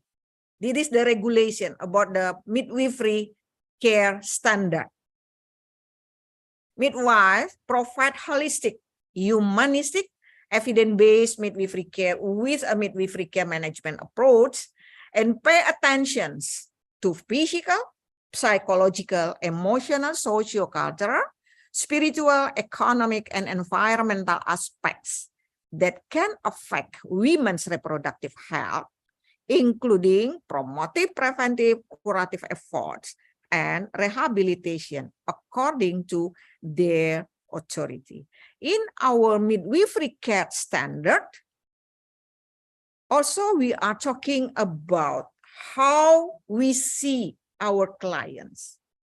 We see our clients as a comprehensive, all many aspects of a human we have to see. We call the holistic. We see all aspects of the human, that there is biology, psychology, social, cultural, and so ever. Now we are talking about holistic midwifery care. Holistic midwifery care, because in our standard we are talking about the holistic, provide holistic care. Holistic midwifery care, paying attention to all aspects that can affect the reproductive health of women, infants, and toddlers by always considering the physical, psychological, social, cultural, and spiritual needs. We in Indonesia always talking about biopsychosocial, cultural, spiritual. This is the holistic, all aspects could be affected for the reproductive health.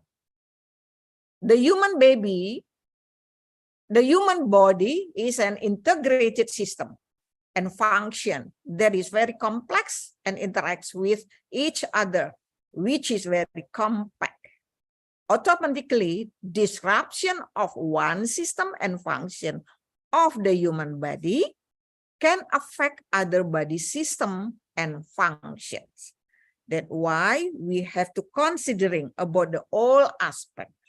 We are not see only the biological, but also we have to see the information about the social, about the psychological, about the supporting from husband and also from family, that in our assessment that we have to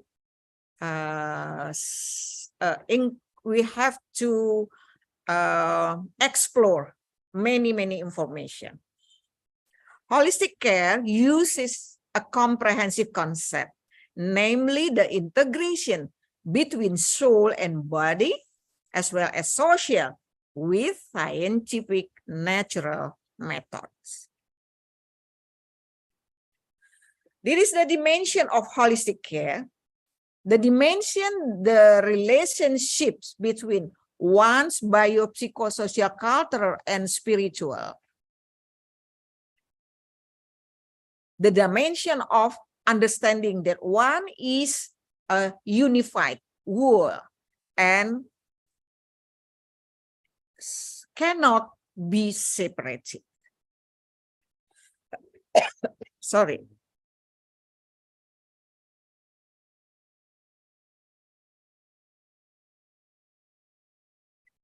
In the dimension of holistic care that we are talking about, that traditional holistic and modern holistic and complementary holistic care.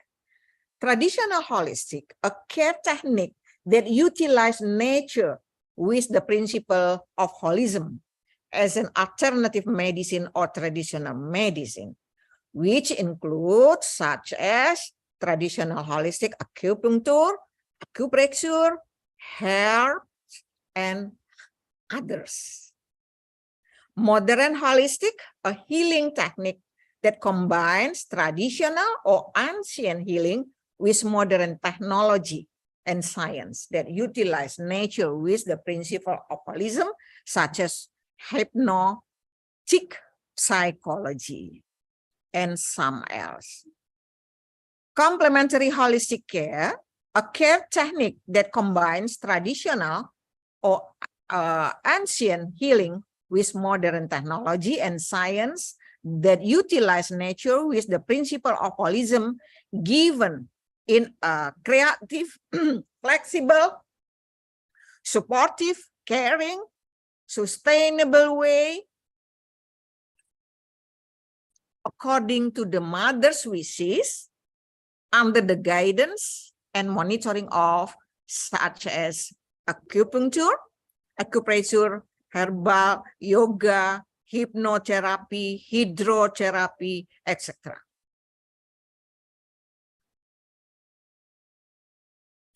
Complementary therapy, traditional health services is the application of traditional health services that utilize biomedical and biocultural sciences and their benefits and safety care and safety are scientifically proven based on evidence. Integrated traditional health services is a form of health service that combines conventional health services with complementary traditional health services, either as a complement or as a substitute. The complementary traditional health services, this is based on the regulation in the Ministry of Health, not talking about the complementary itself or traditional itself, no, but the regulation talking about complementary traditional health services. Sorry to interrupt, Dr. Amy. We Okay. have about Limited time. Yes, Yeah. 5 more Okay. minutes. Okay. Thank you. Complementary therapy is known as traditional therapy, which is combined in modern medicine. Complementary is the incorporation of traditional therapy into modern therapy. That's stated by Andrews. This terminology is known as modality or activity therapy that adds to the conventional approach in healthcare. There are also complementary therapies that call it holistic medicine.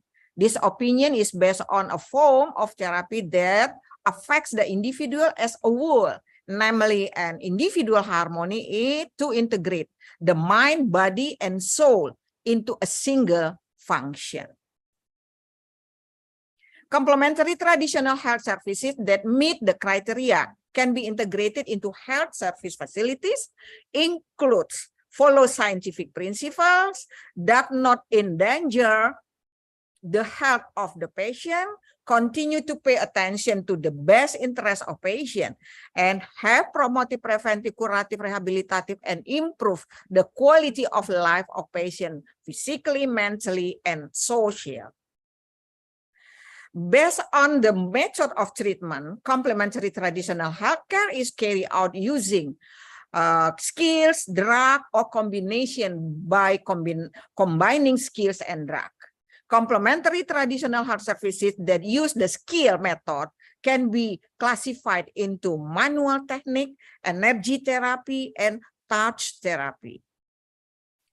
Manual technique is a treatment based on manipulation and movement of one of several body of part. Let's say in a pregnant woman, we are talking about pelvic rocking. Yeah, I think maybe in the later presentation we'll talk about this comprehensively. Energy therapy is a treatment using energy field both from outside and from within the body itself. Let's say we are talking about yoga. Touch therapy is a treatment technique that aims to utilize the mind's ability to improve body function. We are talking about the hypnotherapy and etc. There is what's the WHO news information that introducing the respectful care in maternal and newborn. That what we expected for women who are pregnant women, childbirth women, they need the positive experience when they are while they are pregnancy, and also they experience while they get the delivery. Now, in this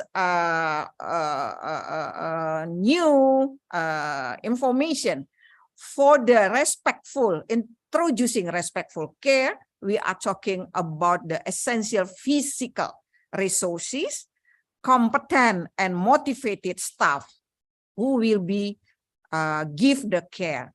And we are talking about respectful labor and childbirth care, emotional support, effective communication, pain relief strategies. We are talking here in pain relief, what we can do to not give pain relief, a pharmacological pain relief, and regulatory labor monitoring, oral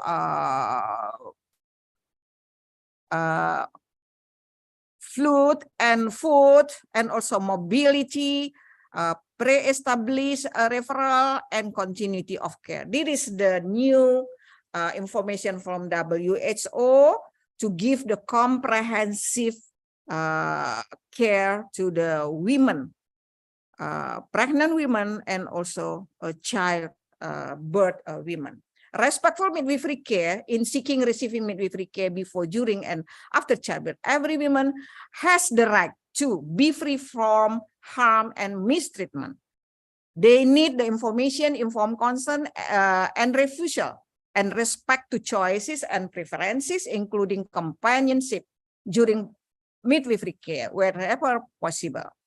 Privacy and confidentiality, be treated with dignity and respect, equality, freedom from discrimination, and equitable care.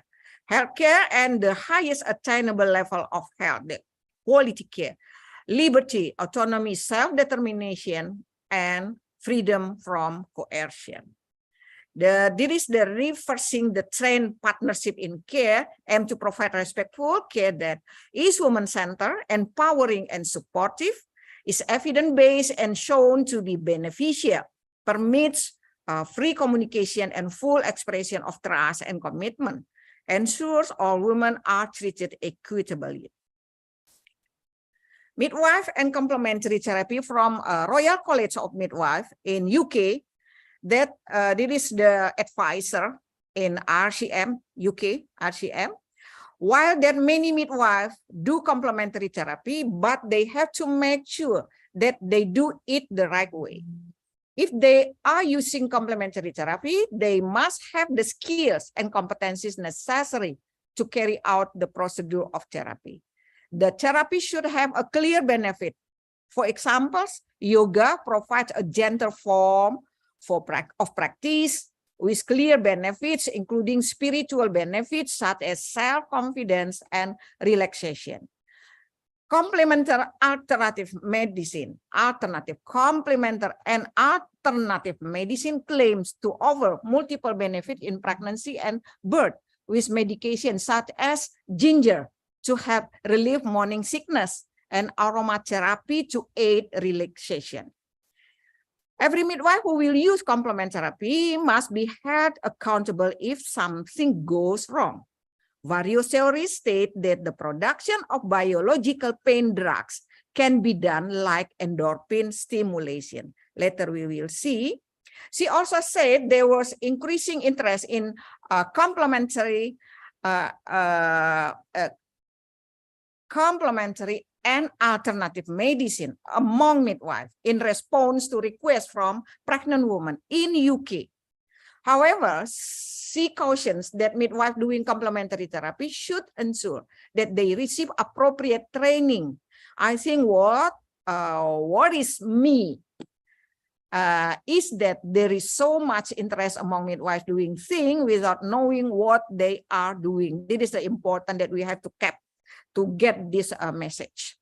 The big message is that they cannot do complementary and alternative medicine unless they qualify to properly.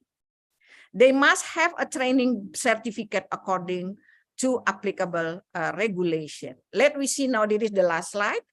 Support of midwife, I'm just give the example for the labor women. The implementation complication care in delivery, pain relief during labor, provide non-pharmacological support in childbirth by massage, hydrotherapy, hypnotherapy as part of complementary midwifery. It is likely that the care context and the type of care provision and care provider have a strong effect on the need for labor pain relief and on the choices women make in relation to this need. Relaxation and massage technique that most women decide some form of pain relief during labor. And qualitative evidence indicate that relaxation techniques can reduce labor discomfort, relieve pain, and enhance the maternal birth experience. There are many examples. There is in the childbirth period, in the pregnant deaths, what I mentioned, like pelvic rocking for the, also for stimulate the, for the lactation mother, yeah, oxytocin message, and so on and so on. Yeah, I think that is my last slide. Thank you. Thank you so much, Dr. Amy. That was an outstanding presentation, and your English is, wow, excellent. I'm so speechless. Okay, dear participants, it's time to the question session. Well, since the limit of time, maybe we limit the question only one. Okay, from Listia. Miss Listia, are you here?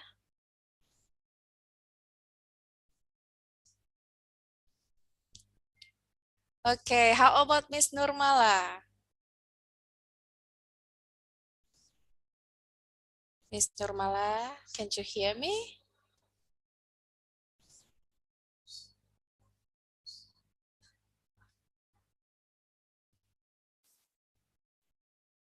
Or Miss Bunaya?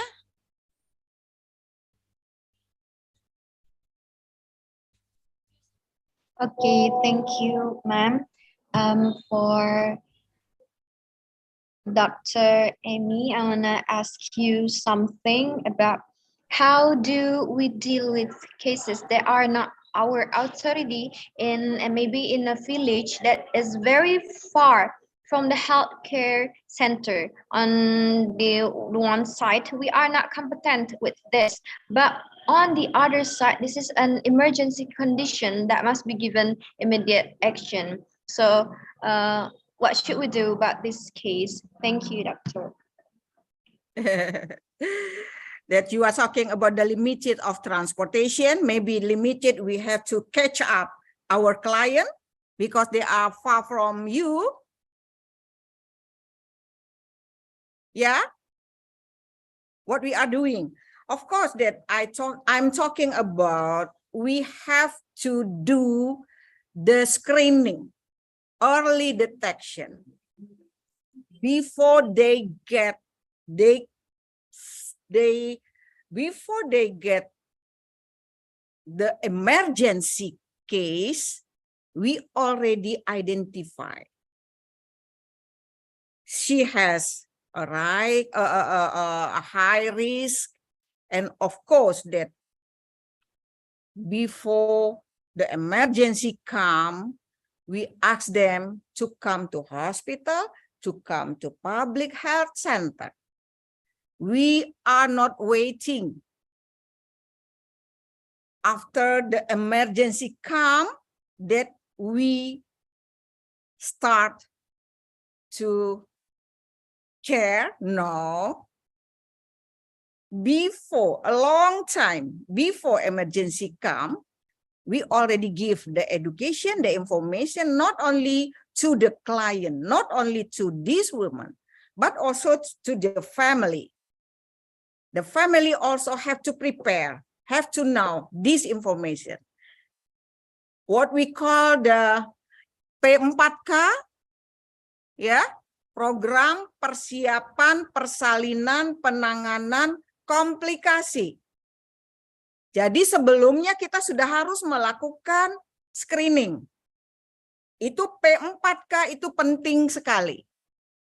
Sehingga tidak terjadi keterlambatan-keterlambatan karena kita tahu negara kita sangat luas, transportasi juga tidak semua bagus.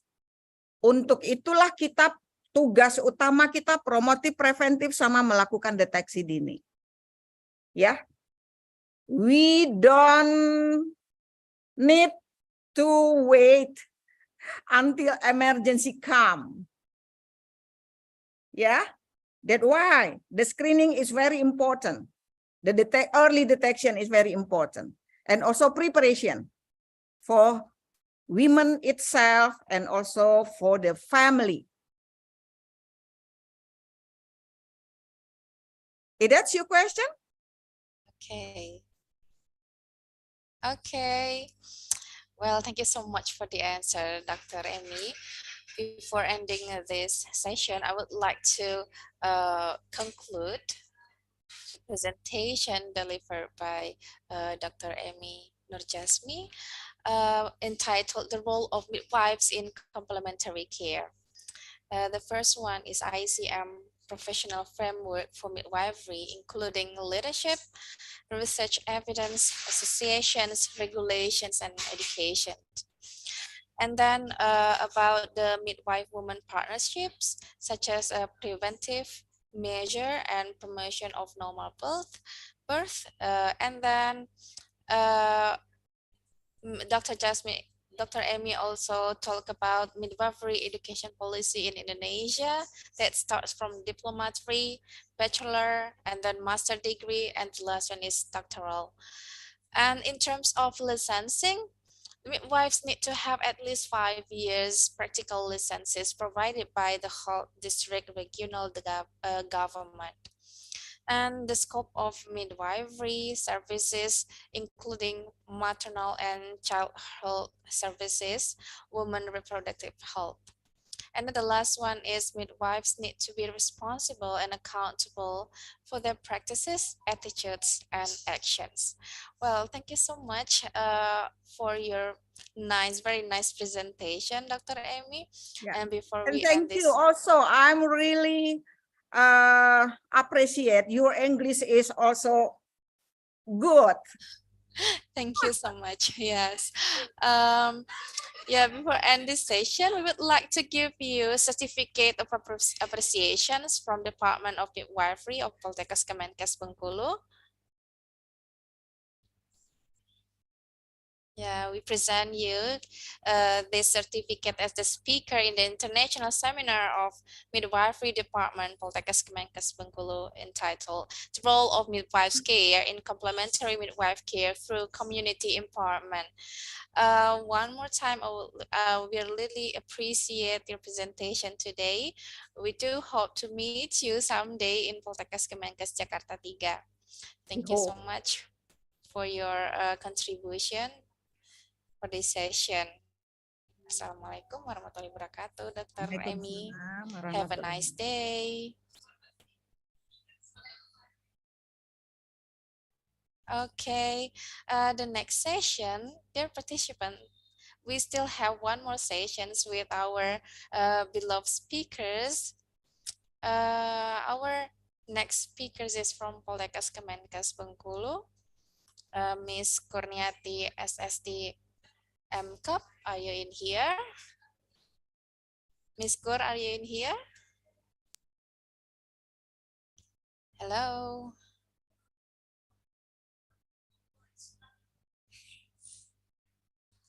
Miss Kurniati, can we start?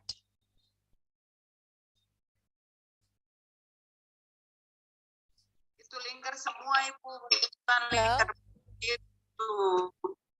Nah, terus ada yang lain lagi kira-kira?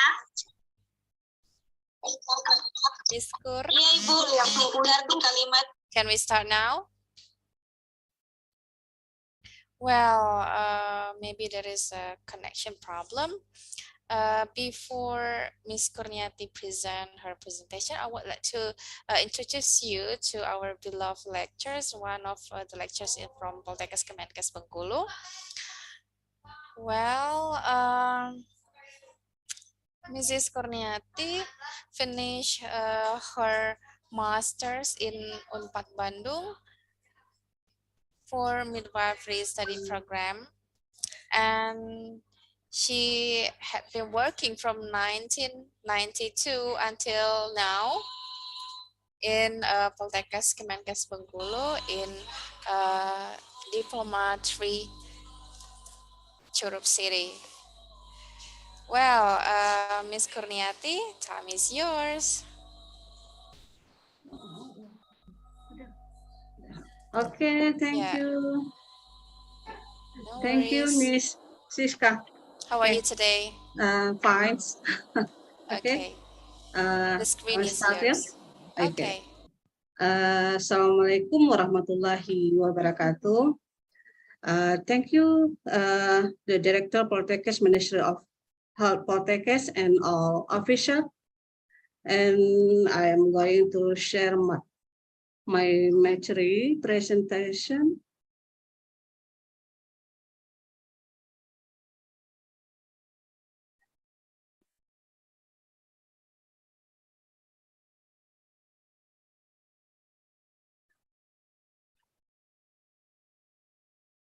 Okay, my topic presentation with today is the complementary with midwifery care.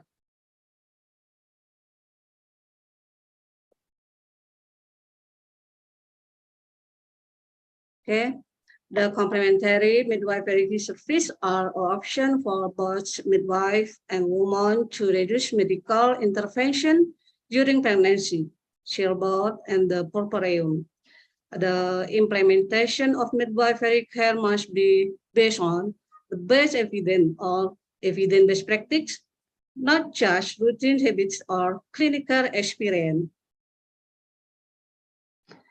And then evidence-based research ratio to have been proven to be selected and recommended to improve the quality of midwifery care.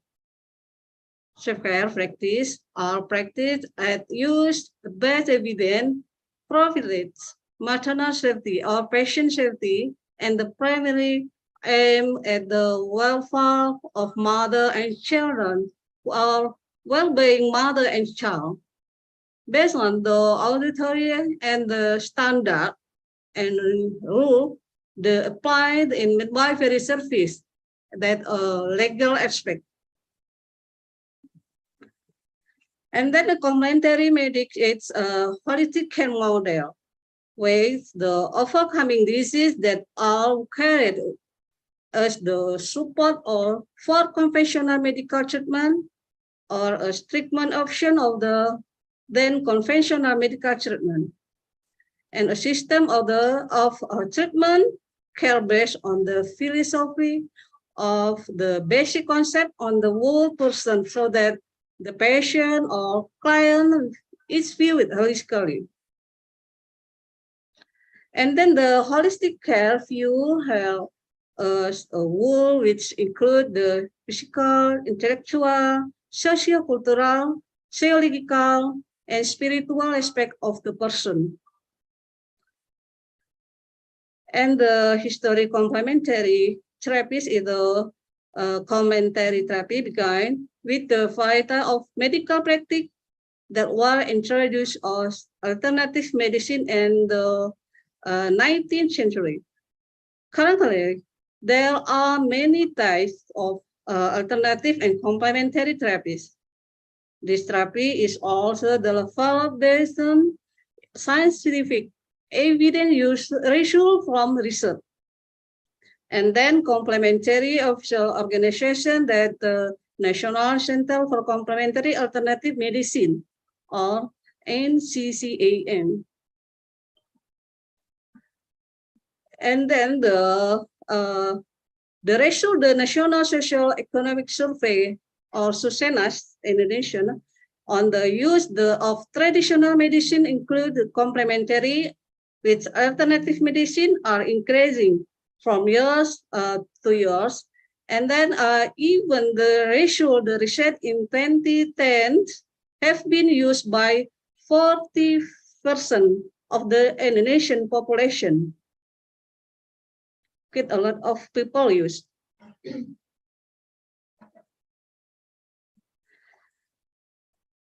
And then complementary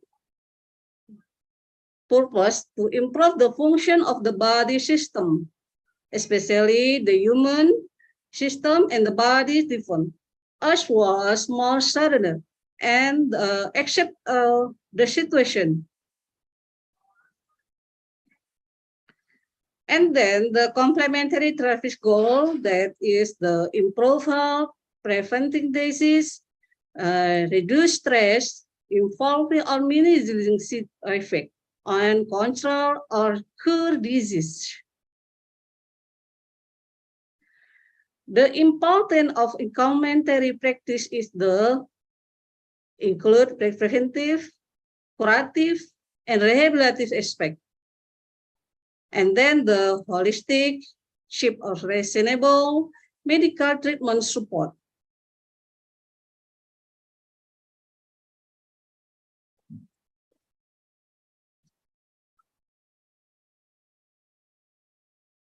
And the advantages, the complementary therapies is the holistical approach. That not our physical health, but restore emotional and spiritual.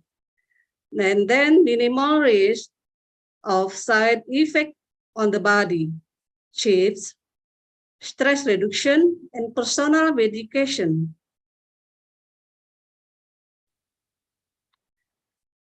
And then the weakness, long healing time, need patient dedication, research is still limited, and practitioners are still the research.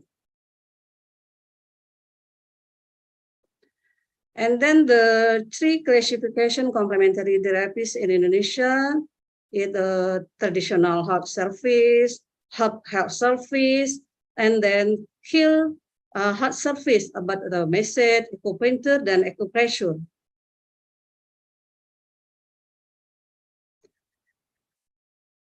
And then the complementary therapy methods is, that is yoga, herbal therapy, message therapy, aromatherapy, hypnotherapy, meditation, jet therapy, and acupuncture.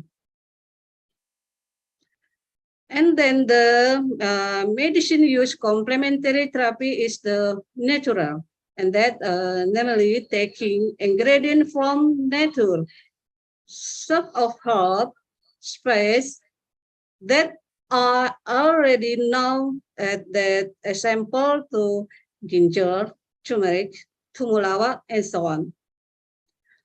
And that all the approach using certain energies that can speed up the healing process, to using certain prayer or belief to have spiritual healing power. And the fact about complementary therapy is the conventional medicine has a fast reaction to reduce and cure disease, but often can cause side effect. And then example to chemical material. Therefore, people are starting to turn to traditional or complementary medicine with herbal ingredients. And then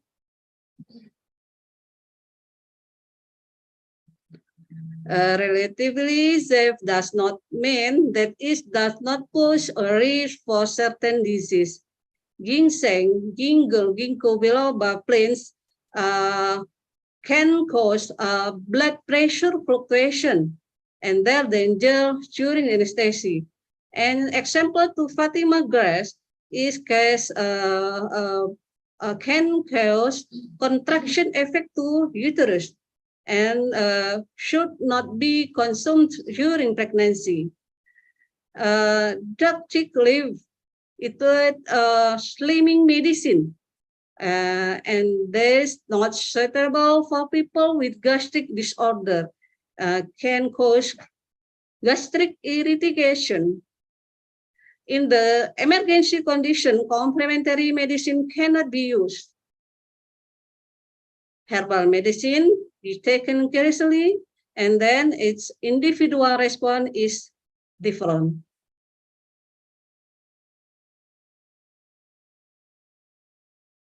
The difference between complementary therapies and alternative therapy.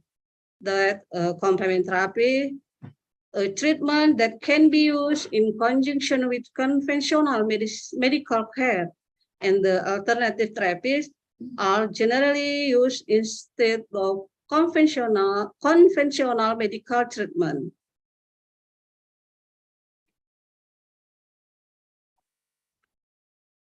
And then complementary care for pregnant women, for example, reducing the comfort of nausea, vomiting can be done by acupressure, pericardium 6 OP6. Then this point is located just above the waist. And then ginger, ini has an herbal medicine. Yeah. It contains essential oil with active chemical compounds.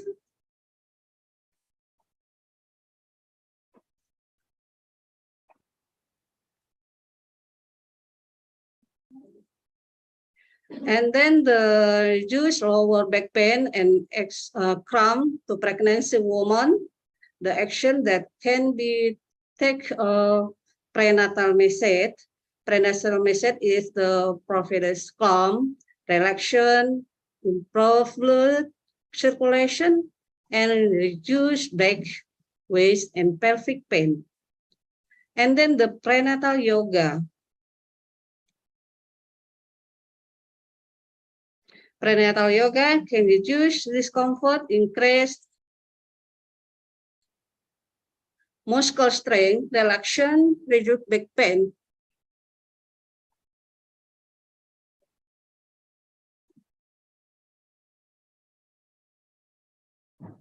And then the complementary care postpartum mother. For example, to oxytocin method. Oxytocin method serves to stimulate the mother oxytocin hormone so that the amount of breast milk can increase.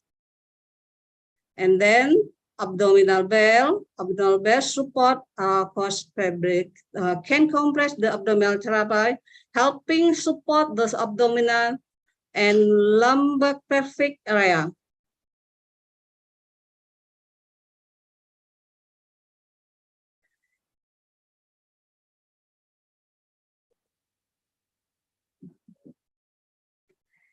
And then the hypno breastfeeding. Hypno breastfeeding is a relaxation technique to help smooth the breastfeeding process holistically that pay attention to the mind, body, and soul of nursing mother. And the positive affirmation make mother more confident and confident they can carry their main duty in the process of breastfeeding their baby.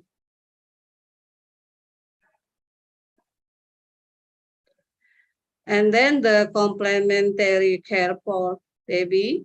For example, the baby method is a baby method that is carried in the form of small stroke or tactile simulation on the surface of the skin, manipulation of tissue or organ of the body, and the product's effect on the nerve, muscle and respiratory system and facilitate blood circulation. Thank you. Go to moderator, please. Okay, thank you so much, Mrs. Kurniati, for a very nice presentation today. So let's come to the discussion sections. I already get some questions in here. Actually, there are two questions from Miss Elva. The first one is how oxytocin massage can increase milk production. And then the second one, how to implement the abdominal belt so that it can overcome diastasis recti.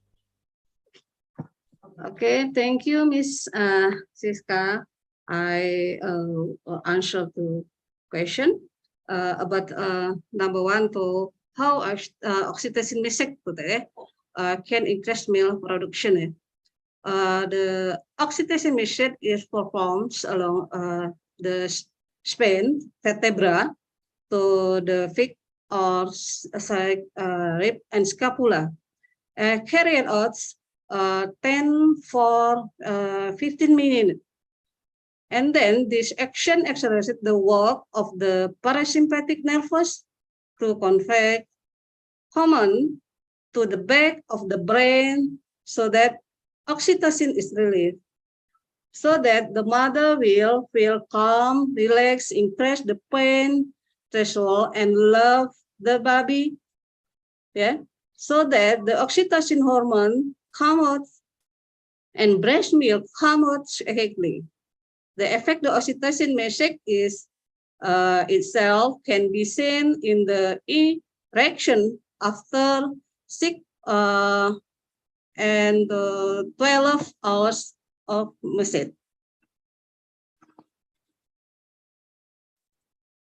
And then does that directed it? Yeah. Yes. Okay.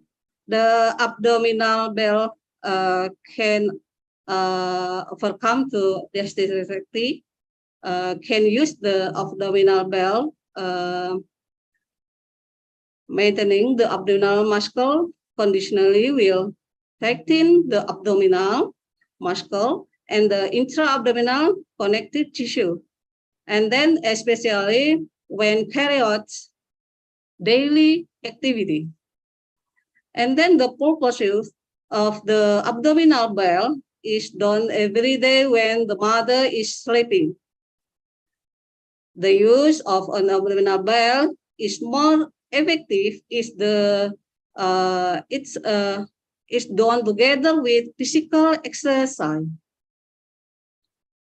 The research show after 6 weeks of use, and then the abdominal bell can be show the reaction.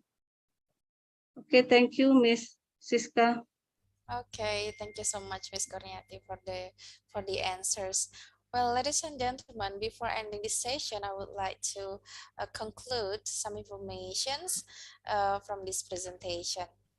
The first one about the implementation of midwifery care must be based on the best evidence, of course, evidence-based, or we call it as evidence-based practice, not just routine habits or clinical experience. And then the second one is safe care practices are practices that use the best evidence, prioritize maternal safety or patient safety, and are primarily aimed at the welfare mothers and children. And then the benefits of complementary practices has been mentioned by Ms. Kurniati, including the cheap price, and then for the stress reduction as well, and then the personal medication in this case that the patient can cure themselves. And then however, there is also the weaknesses of these techniques, such as a long healing time, and then need the patient's dedication, and also there is also still limited research. Okay, thank you so much, Miss Kurniati. Before ending this presentation, we would like to give you a certificate of appreciation. Yeah, thank you. Welcome to Siska. Okay, maybe you can stop sharing the slides first so that we can show the certificate.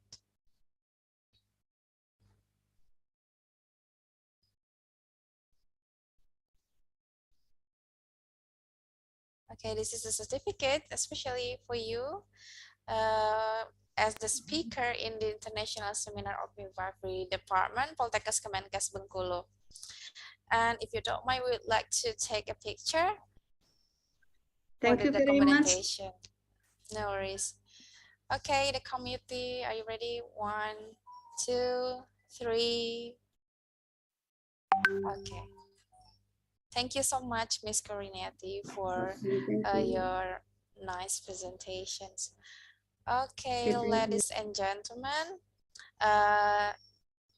we come to the end of our session today. Thank you so much for all the participants from all over Indonesia and outside Indonesia, and especially for our speakers, all the invited speakers, Dr. Zainab binti Haji Muhammad Syafi, and then Assistant Professor Dr. Tamarat, and then Dr. Emi Nur Jasmi, and the last one, our speaker from Poltekkes Kemenkes Bengkulu, Ms. Kurniati, SSTM. Okay, as the moderator today, I would like to apologize if I made mistakes, and let's come back to our MC today. Ms. Suchi, time is yours. Thank you so much, Ms. Vilya, for leading us in this presentation sections. And also thank you to all invited speakers, Dr. Tamarat Maro Habib from Thailand, Dr. Zainab binti Haji Muhammad Syafi from Malaysia, Dr. Emi Nurjasmi MKS, and Ms. Kurniati SKMSST MCOP for the fabulous presentations today. And ladies and gentlemen, I apologize, and also the committee apologizes if we had a mistake today on this international seminar.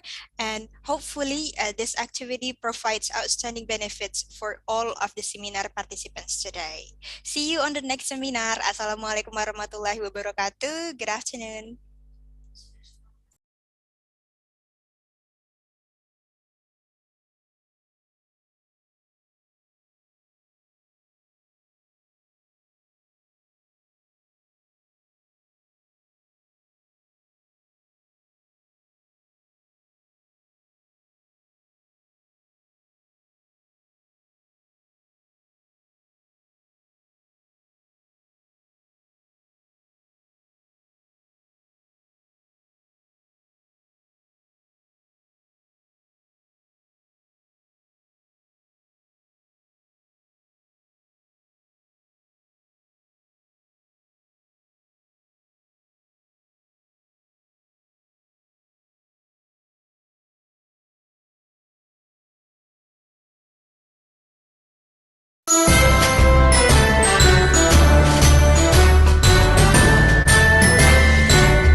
Kebidanan memiliki 4 program studi. Program Pendidikan Profesi Bidan, Program Sarjana Terapan Kebidanan, Program Diploma 3 Kebidanan Bengkulu, Program Diploma 3 Kebidanan Curug, dengan keunggulan pemberdayaan keluarga, konselor kesehatan reproduksi remaja, serta komplementer dengan pendekatan holistik dan berjiwa kewirausahaan. Assalamualaikum warahmatullahi wabarakatuh. Salam sehat. Selamat datang di program studi kebidanan, program sarjana terapan, dan program studi pendidikan profesi bidan, program profesi Poltekkes Kemenkes Bengkulu. Program studi kebidanan, program sarjana terapan kebidanan, dan program studi pendidikan profesi bidan, program profesi Poltekkes Kemenkes Bengkulu merupakan program studi di bawah naungan jurusan kebidanan Poltekkes Kemenkes Bengkulu yang berdiri sejak tanggal 5 September 2008 dengan keputusan Menteri Kesehatan Republik Indonesia nomor HK 0305-2-4-4489-2008. Prodi kami memiliki visi menghasilkan lulusan profesi bidan mandiri, unggul dalam memberikan pelayanan kebidanan ibu dan anak dengan pemberdayaan masyarakat tahun 2029. Untuk mencapai visi tersebut, kami memiliki misi sebagai berikut. 1. Menyelenggarakan pendidikan, pengajaran berkualitas, asuhan kebidanan ibu dan anak dengan pemberdayaan masyarakat. 2. Melaksanakan penelitian dalam rangka mengembangkan ilmu pengetahuan dan teknologi dalam asuhan kebidanan ibu dan anak dengan pemberdayaan masyarakat. 3.